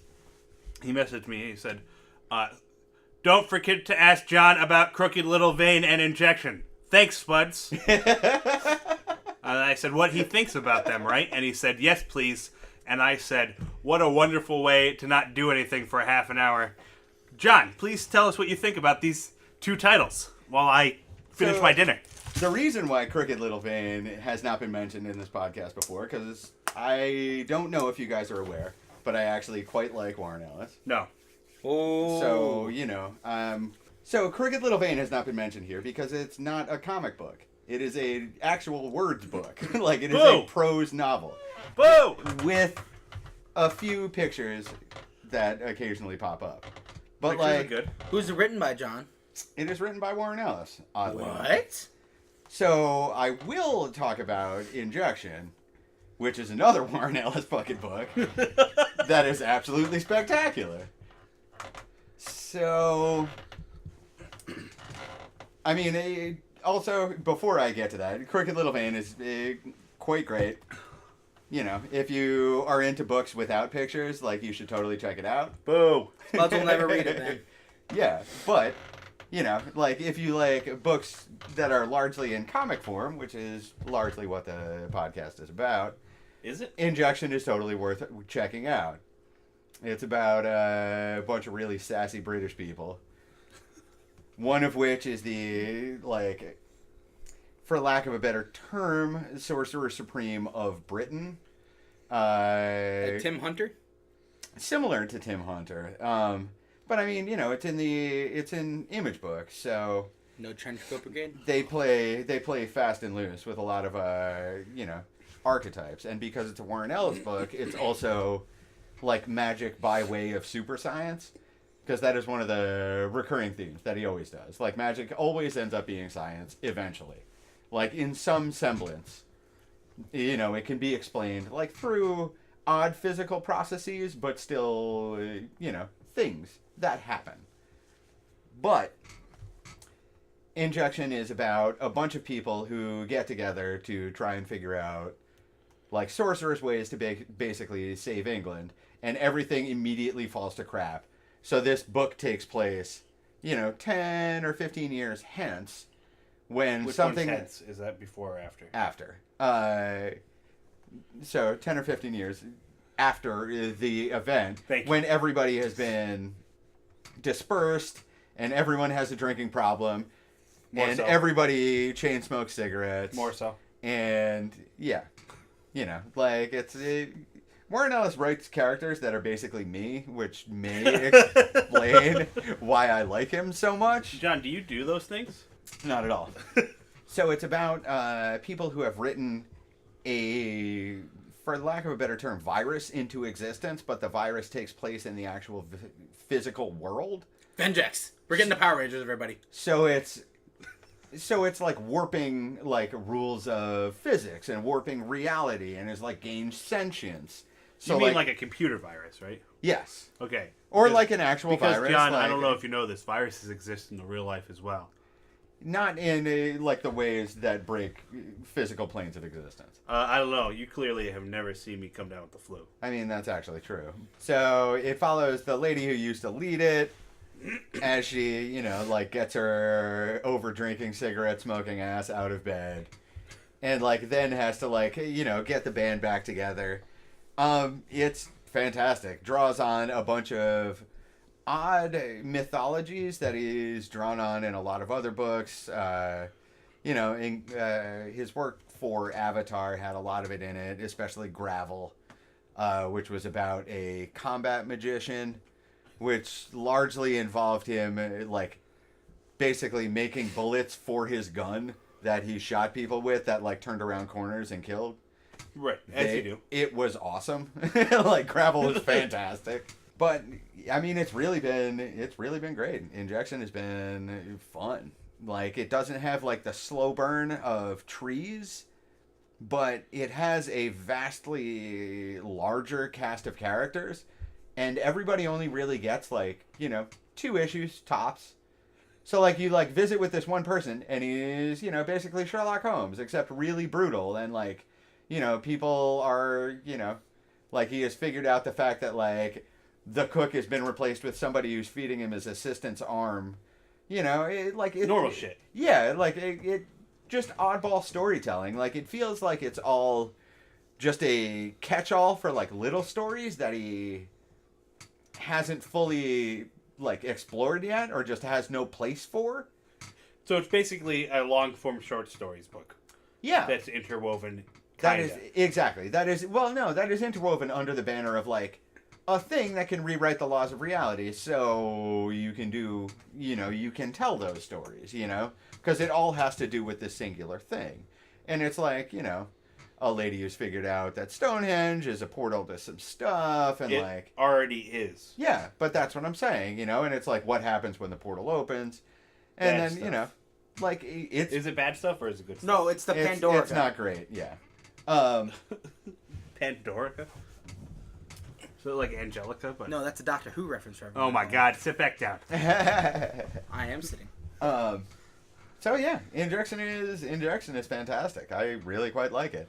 It's also the only thing aside from the Wildstorm that Warren Ellis is writing currently. However, the Wildstorm is really good. Wasn't Warren Ellis sick for a long time? I mean, he's been sick for quite a while, but Yeah, but more so, he had to stop doing things because his health was deteriorating fast. yeah, I mean, he got pretty bad for a little bit, but he's back writing. I think he got basically browbeaten by Jim Lee into writing Wildstorm, because Jim Lee was running the Wildstorm section in the DC offices, because I think it's the first major label thing he's written in forever. Warren Ellis? Yeah, and the Wildstorm is basically a kind of, it feels like a European comics form, just the way it's penciled, and it's square bubbles instead of circular talk bubbles. Ick. Oh, come on. And that's one of those things that as soon as, I don't know about anyone else, but as soon as I see that, it reads as Revulsion. oh, this is from Europe to me. Revulsion. It has a slightly European vibe to it. I I'm mean, not it's fully also caught up about with a bunch- Wildstorm. I think I had to stop getting it just because I had too many books, and I'm gonna pick it up in trade because I just feel like I'll I stopped like that reading better it in trade. I mean, it reads better in trade, Yeah. Definitely. But there's literally nothing that Warren Ellis has written that does not read better in trade. That actually was going to be my second question. Well, actually, no, I was about to say that Warren Ellis is a hack just because I really wanted to fight you in the squared circle. I didn't have any basis for saying it. I just really wanted to fist fight somebody. I mean, But moving on. there are a few things that draw me to violence. Warren Ellis insults are up there. Well, he's a hack, John. He doesn't know how to write his way out of a paper bag. I'm sorry. Dude. I feel kind of bad. But I was going to ask We're in John, someone else's house. Come on, man. Yeah, this is an old table. I can put you through it. Please, it's my only table. Don't. I was going to ask if there's anything that you don't like that is written by Warren Ellis. Just like how you can name your favorite band's your least favorite song by I mean, I can name a book that written by Grant Morrison that I absolutely hate, but I love Grant Morrison to death. Yeah, no. But it's also one of my favorite the books more at the same time, so that's another weird Yeah, thing. Well, yeah. That doesn't. No, I mean, I still listen to Cool Thing, but I don't like that song that much. Probably because like when he did a bunch of like weird ancillary stuff for Avatar and the imprint Avatar. Yeah. And The Last Airbender, you mean? no. The movie. The greatest movie ever written. All right, Thank I'm you, cutting M. Night you out of Shyamalan. this podcast. Yeah, and not the one about the blue guys either. Like, but so there is a comics imprint called Avatar that publishes a bunch of like weird weird books by known people. Should be their imprint. They do like Kieran Gillen's Uber, which is not particularly great. They do like Crossed, which is also not particularly great, which was started by Garth Ennis and then taken over by David Lapham. Neither of whom really are in their best when like they're given free reign to swear and like have naked people doing stuff. It's like an Eric Larson book or something. Yeah, and then Here, like, Spuds, read this book about dogs. I'll never forgive you. dude, it had a happy ending. I didn't get to the ending, John. Wait, There's which too one? many dog Are we dead. talking about animosity, or are we talking about blue? Red Rover. Red Rover Charlie. Red Rover I Charlie. thought we were talking about the dog There's- house blues. Oh no, Jesus Christ! I had forgotten about that book. Well, it was a book about dogs. Yeah, I just yeah. remember, like that was No, the first thing No, that came to and mind not, after and not animosity. and not We Three either, It's Garth Ennis book called Red Rover Charlie. which I It's about actually these really dogs like. It's who really go good. on an adventure, and then like John's like, yeah, you'd like it. It has a happy ending, and it's about dogs. Because if you don't know this about me, you should. I love dogs. So I was reading it, and then at Garth Ennis out hard, there's like one part where like there is these chihuahuas, and they're like, hey, look at those me dogs. But I was like, oh, that's a funny joke about chihuahuas. And then all of a sudden, air conditioner crushed like 6 chihuahuas for no reason. Well, And then they continued on, and then there was this little boy chained to a dog, and the dog made the little boy eat his ass. Not in like physically like to survive, but in like the gross way, the grosser way of eating a dog's ass, because it's Garth Ennis. And I was like, I'm done with this book. So yeah, I'll never forgive you, John. I mean, I actually kind of forgotten about that part. With good cause. I can never forget about that part. I mean, because you never got past that part. Yes. Like, if you get past that part, it's got a fucking happy Nope. ending. I can't get back that part. I burned the book. I didn't burn the So- book. That's a waste of money.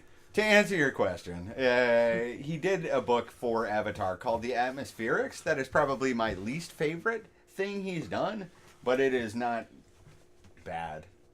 Like, there's never really anything I can point to specifically.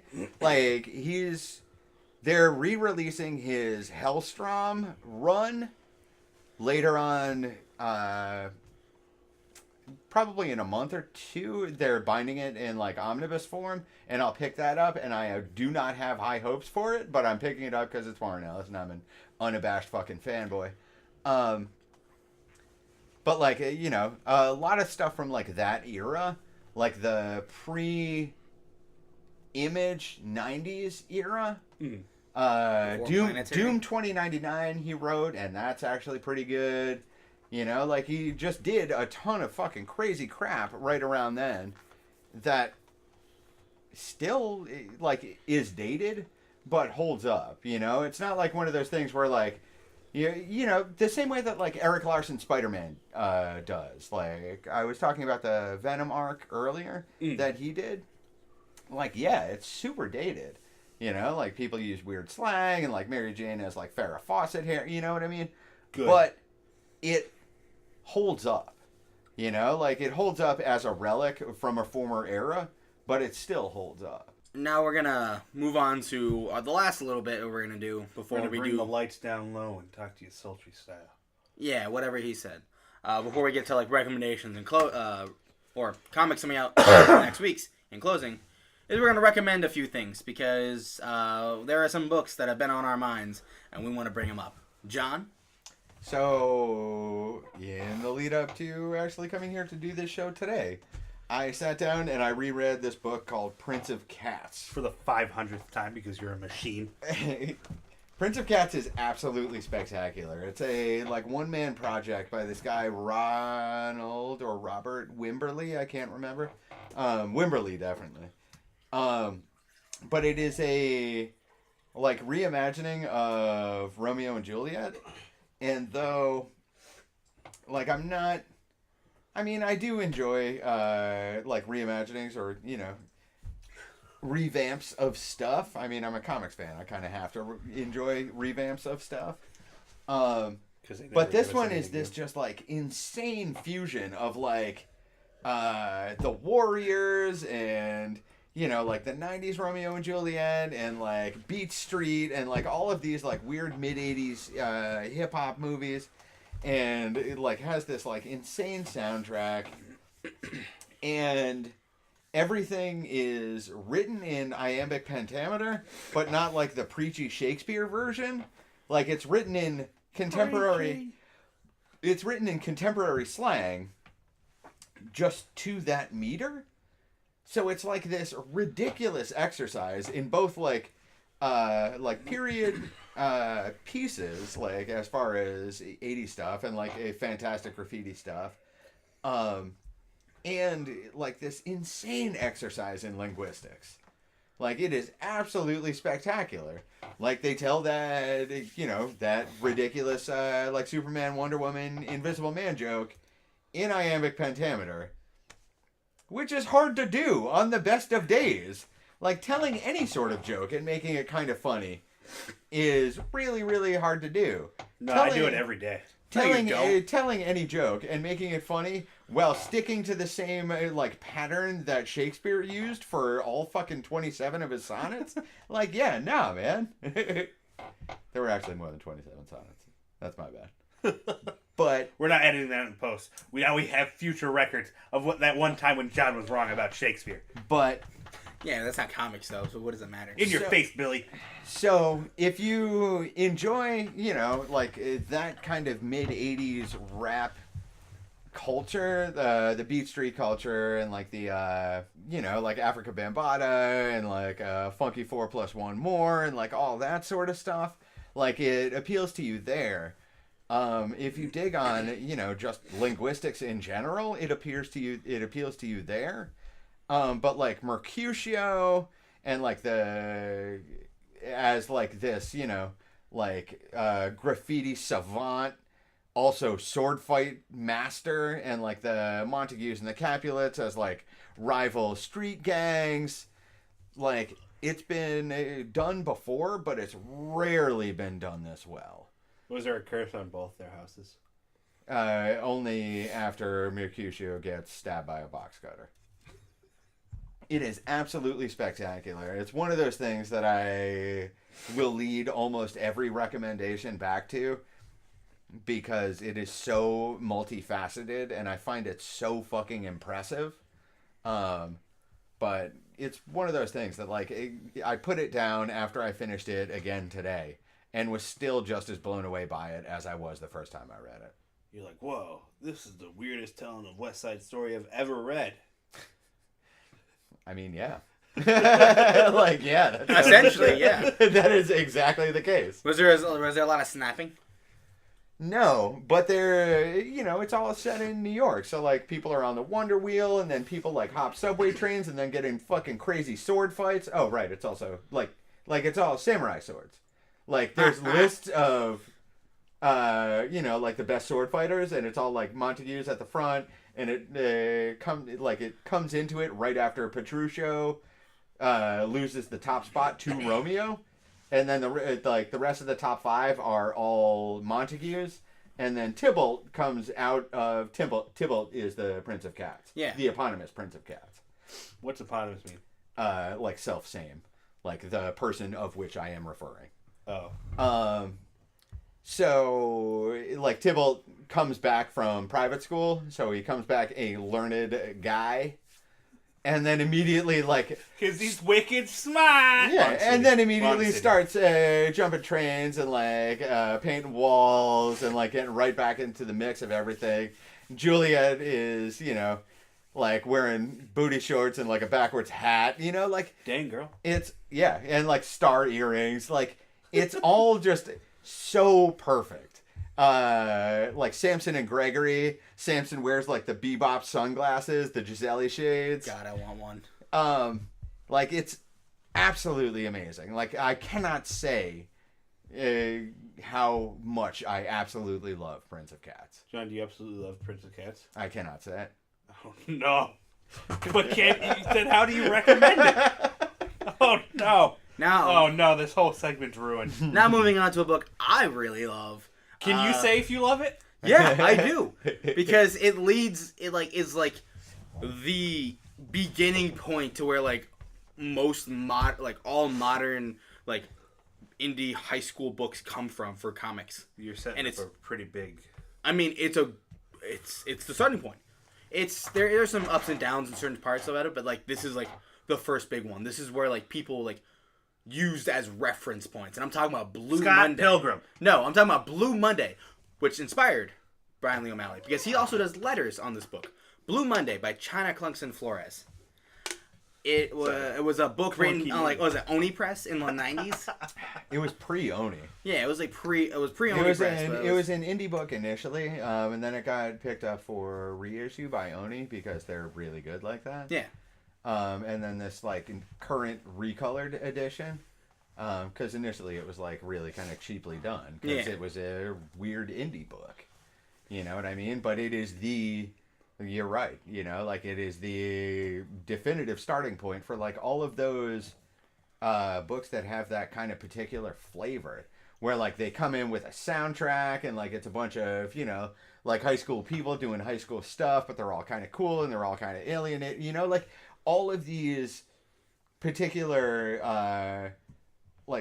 tropes of the genre that are now almost commonplace, like they all had their starting point in Blue Monday. Yeah. And so like Image picked up the rights to them and started re-releasing them in these new color editions, and it's just been fantastic. It focuses around a girl named Blue.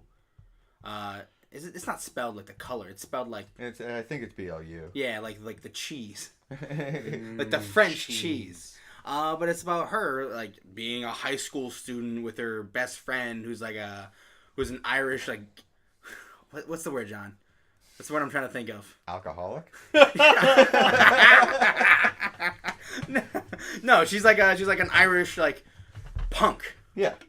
She's got like the well, not the Union Jack. Oh, does she have a Union Jack? She's got a like flight jacket. I Yeah, mean, the she's flight not- jacket, the plaid skirts, and everything like that. She's looking like a punk in England, but Irish and hates the English. 'Cause she's Same. Irish. Well, I mean, Same. a lot of that stuff is like mod culture. Like Yeah. a lot of the Mod culture. That's what I'm trying to think of. Yeah. I mean, I mean, that's their the theme. boots are uncomfortable, but their music's all right. That's the theme. Like China Clunkson Flores like wrote this book with like a soundtrack in mind. Every few pages, you'll get a little bubble, like an author's note that says this like track by whoever, and it's like usually relating to like the mod culture of music. Dude, I love books that give you a soundtrack. I love It's them so so good. fucking much. There are some parts where like I'm reading it and like it takes me as long as the song is to get through that part. Like that song plays perfectly over the whole scene until I get to the next blurb where it says listen to this song. That But has sometimes never happened to me. well, Like, you there read is- like a monster, John. There has never been a time where I haven't like finished the book and been like, You read like Why? I eat. Way too fast. why is there still 10 minutes left on this song? It's a 3-minute song, John. But anyway, like I read so fast I break time, Alex. I mean that makes sense. I wouldn't doubt it. But Blue Monday, it's That's the it's key that to get in space is just let John read to space. break hyper time. But like if you ever read Scott Pilgrim or any of those books that have that same feel to like that Scott Pilgrim-ish feel to it, it all leads back to Blue Monday. And like the first volume is like has a foreword written by Kieran Gillen, and he talks about how this book was like the reason he got into comics.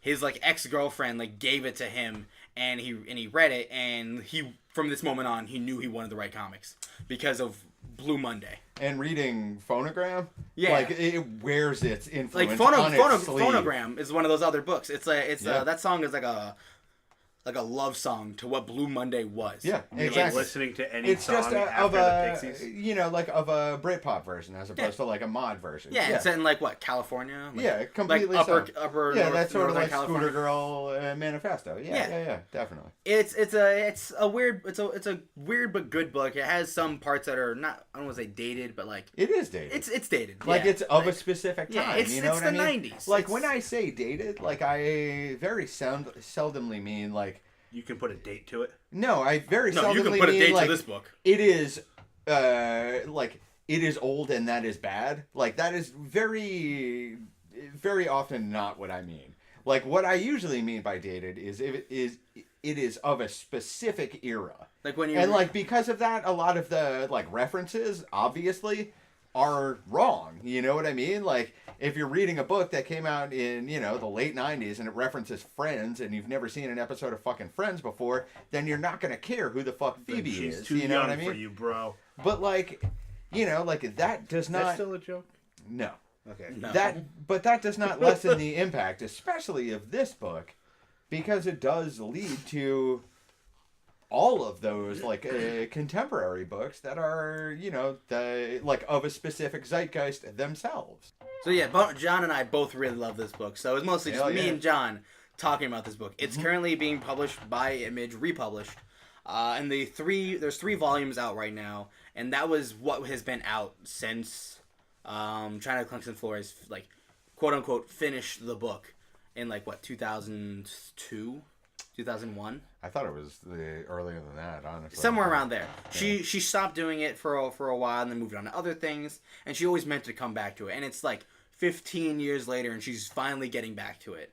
Volume 4 should be dropping soon, and that'll be like the first new Blue Monday book like we've gotten, because these are all recolors and everything, but they're still good. Check out some of your comic shops. I know there are some comic shops around our local area definitely that have them. Several actually.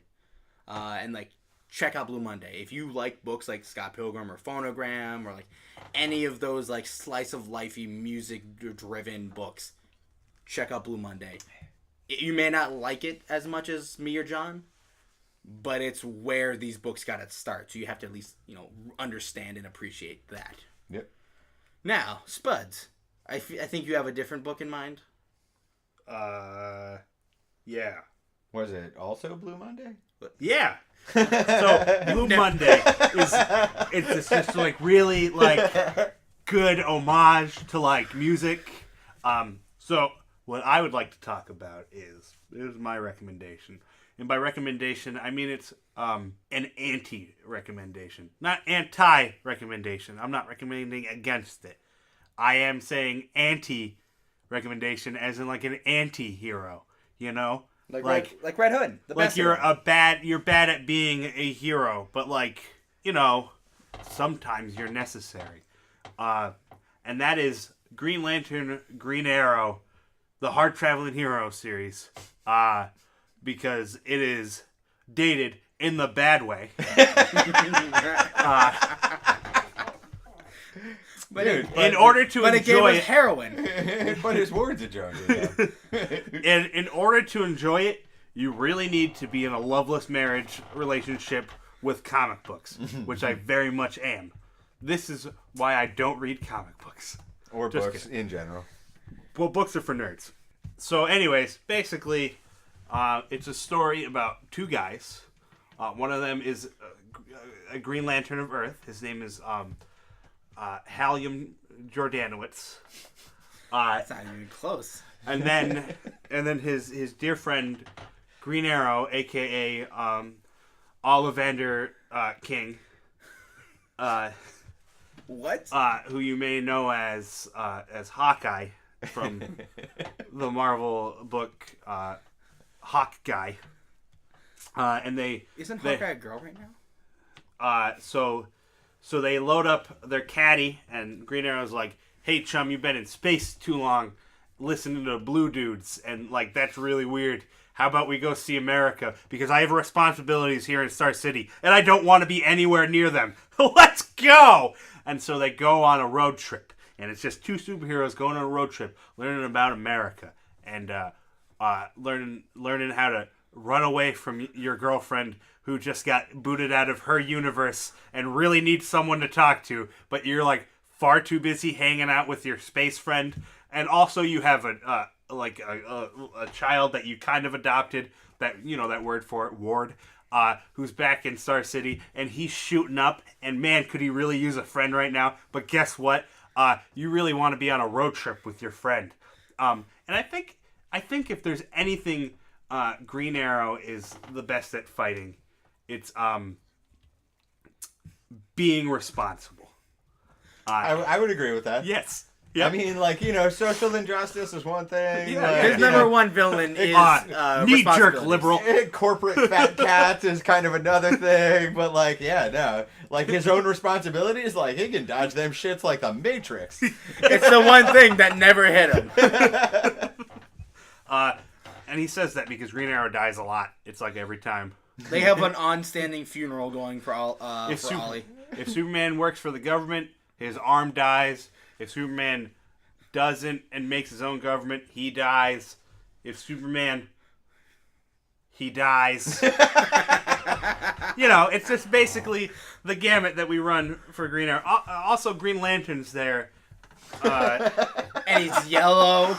Man, there's, you know, Sinestro shows up and he's like, hey guys, guess what you can't do? It's the color yellow.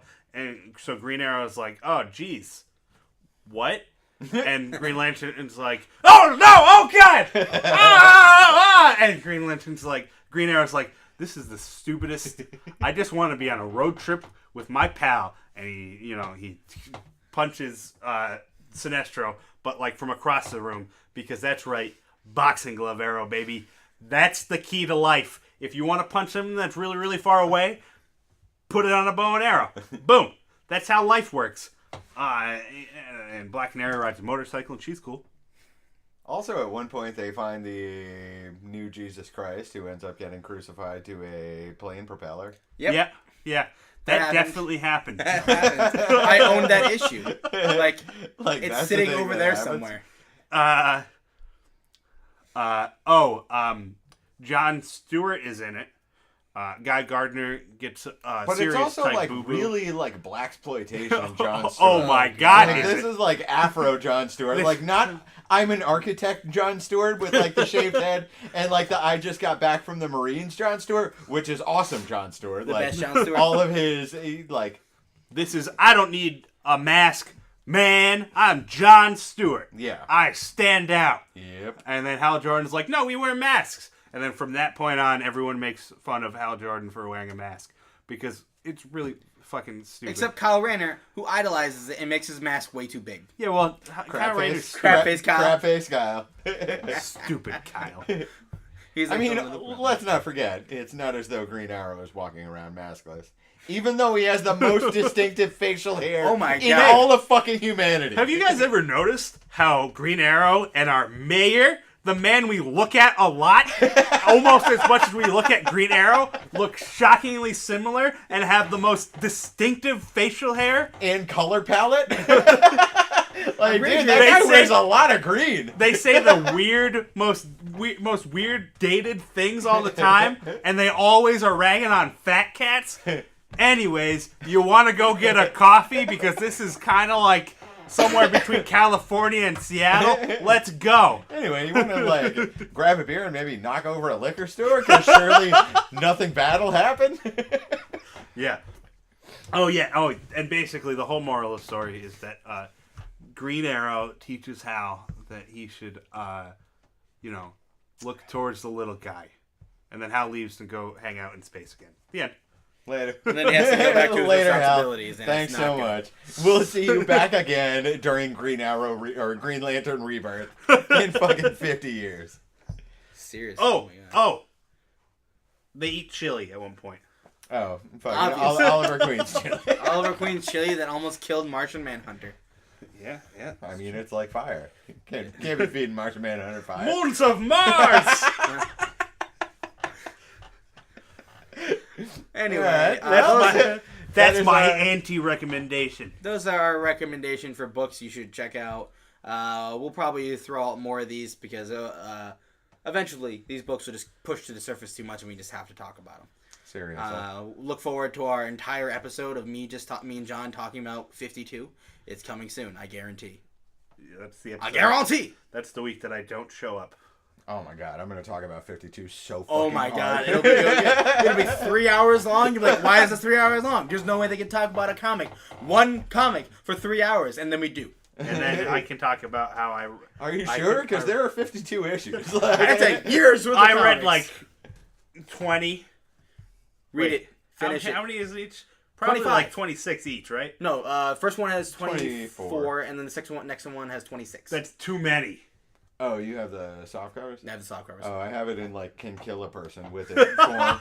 I thought about getting that one, but Dude, that one's great until if- you like if read you it want- for a little bit, and then all the blood drains out of your legs. Like, It's like reading any of the, The spine will break in absolute half. gorgeous Hellboy books. yeah, Those are a nightmare to read. Jared let me borrow one, and those of you who do know this Jared that I'm talking about, he is a terrifying human monster. And so the whole time I was like sitting there reading it, trying not to damage it, because he will murder me. I mean, also like those books, like if you have bought those like rad slipcase versions because you want a rad slipcase version of the book that you've already read, I totally support it.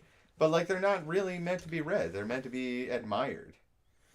You know what I mean? Like I buy omnibuses, omnibuy, because like I am a sloppy fucking bastard. So like my entire life is just covered in waist high piles of comics.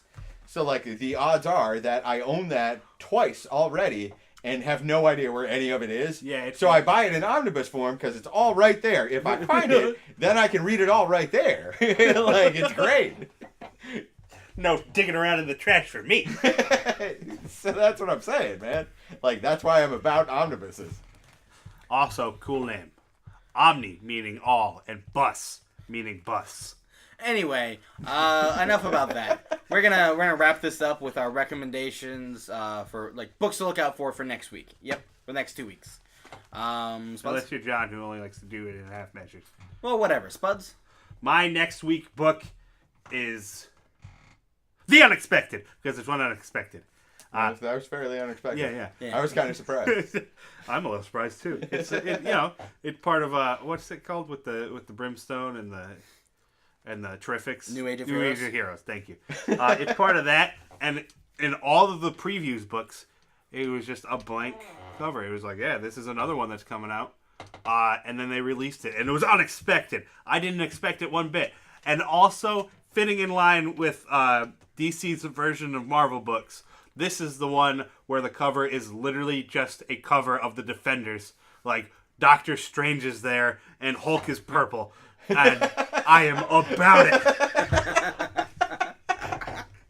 You mean the Hulk from the Dexter's Laboratory Avengers? Yeah, he's there.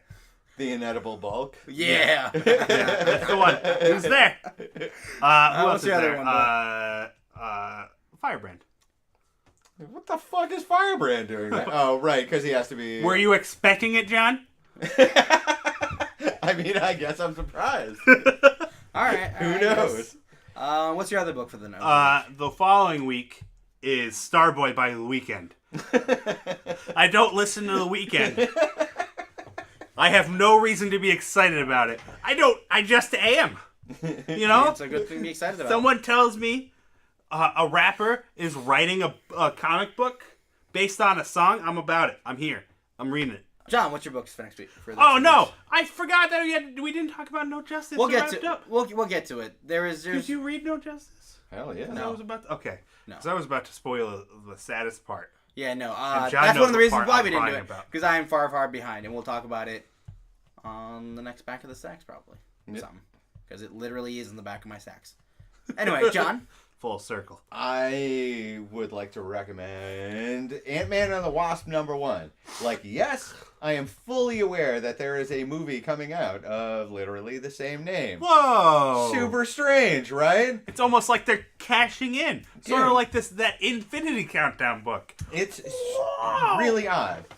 But Yeah, but this isn't that none of that actually matters, because the Unstoppable Wasp, I have said time and time again, is possibly the best female character in the Marvel Universe proper. Hey, you shut your mouth. I want to point out that Oh, I'm She-Hulk sorry, exists. She-Hulk? She-Hulk exists. Was there She's a She-Hulk there. mention coming in? Was there a Carol Danvers mention Hawkeye? coming in? You forgot about Hawkeye. Kate Bishop I was Hawkeye getting to makes Captain it- Marvel. Makes it but- up there, but you know. Whoa, dude, whoa, makes it up there. John, Nadia Pym? I'm about to flip this table. Dude, Nadia I'm Pym. coming across. This is my war analysis at hack. We are squared circled right now. So, Ring the bell, Alex. That was a weak bell. Dang! You know what? I'm not even gonna fight you anymore. I'm just gonna sit here quietly. I don't own a fucking bell to ring. What is this, the hotel? so Yes. Ant-Man and the Wasp is totally going to be awesome because if for no other reason than Nadia Pym is absolutely spectacular. That one character is, I mean, for lack of a better term, she was brought up in, or she's Black Widow except good? Like, not in like a, you know, like actual human way, although she is that as well. But like, you know, she was raised in the Red Room, like removed from everything, like under this like a, you know, Russian Gestapo of like a secret agent like killing machine thing. But instead of like going the Black Widow route where she's like just all mad at the world all the time and like, you know, all like really depressed and like everything is super serious, she is just absolutely in love with everything in life. Like, is just constantly happy and is super excited to be free and stuff. Like, she is absolutely great. Nadia Pym is like the moral bastion of the Marvel Universe. I absolutely love that character. She's so great that she would tell the truth about which Marvel lady is the greatest. It's She-Hulk. I mean, she would defer to literally any lady that you stood in front It's of her, She-Hulk. except for possibly Jessica Jones. But like, And and Maria you know, Hill, and probably. it's going to be Scott Lang, Ant-Man, obviously. Best because- Ant-Man. Because he actually deserves some time in the spotlight. Yep. Now that they have actually made 2 movies about him. Excuse me. In the Spotlight. Dude. All right, no, that's it. You're done. Stop it. So, Was I too far up on my language? there we go. I just want to cry. So Eric hard O'Grady. now. I liked Eric O'Grady. But, All right, you know, enough Ant-Man talk right now. What's your next book? no, that was it. All right. I told you, half measures. Well, you spent enough time talking about the one for both. I mean, I can talk about Blackwood as well. Like, I've been looking for a reason to. Like, Blackwood came out this week, so it's not necessarily a recommendation. It is when the second issue comes out. Check it out when the second issue comes back in like 2 weeks. It Put it on your pull is list. like a supernatural-based school book. So it's got that very Gotham Academy, Mystic U vibe to it. But Are there like all ghosts? the, there are monsters certainly, and there are a couple of like weird ghosts. Yeah. Alright, cool. But you know, it's really neat. Also has a rad Becky Cloonan variant cover if you're into Yes. those types of things. Blackwood is like, as far as issue 1 goes, is really interesting. Characterization is there. You know, like, it remains to be seen like whether they can keep the momentum up in issue 2. But it's worth checking out. It's worth putting on your pull list. It's worth you know, talking to people about it. Anyway, for me, Thor #1.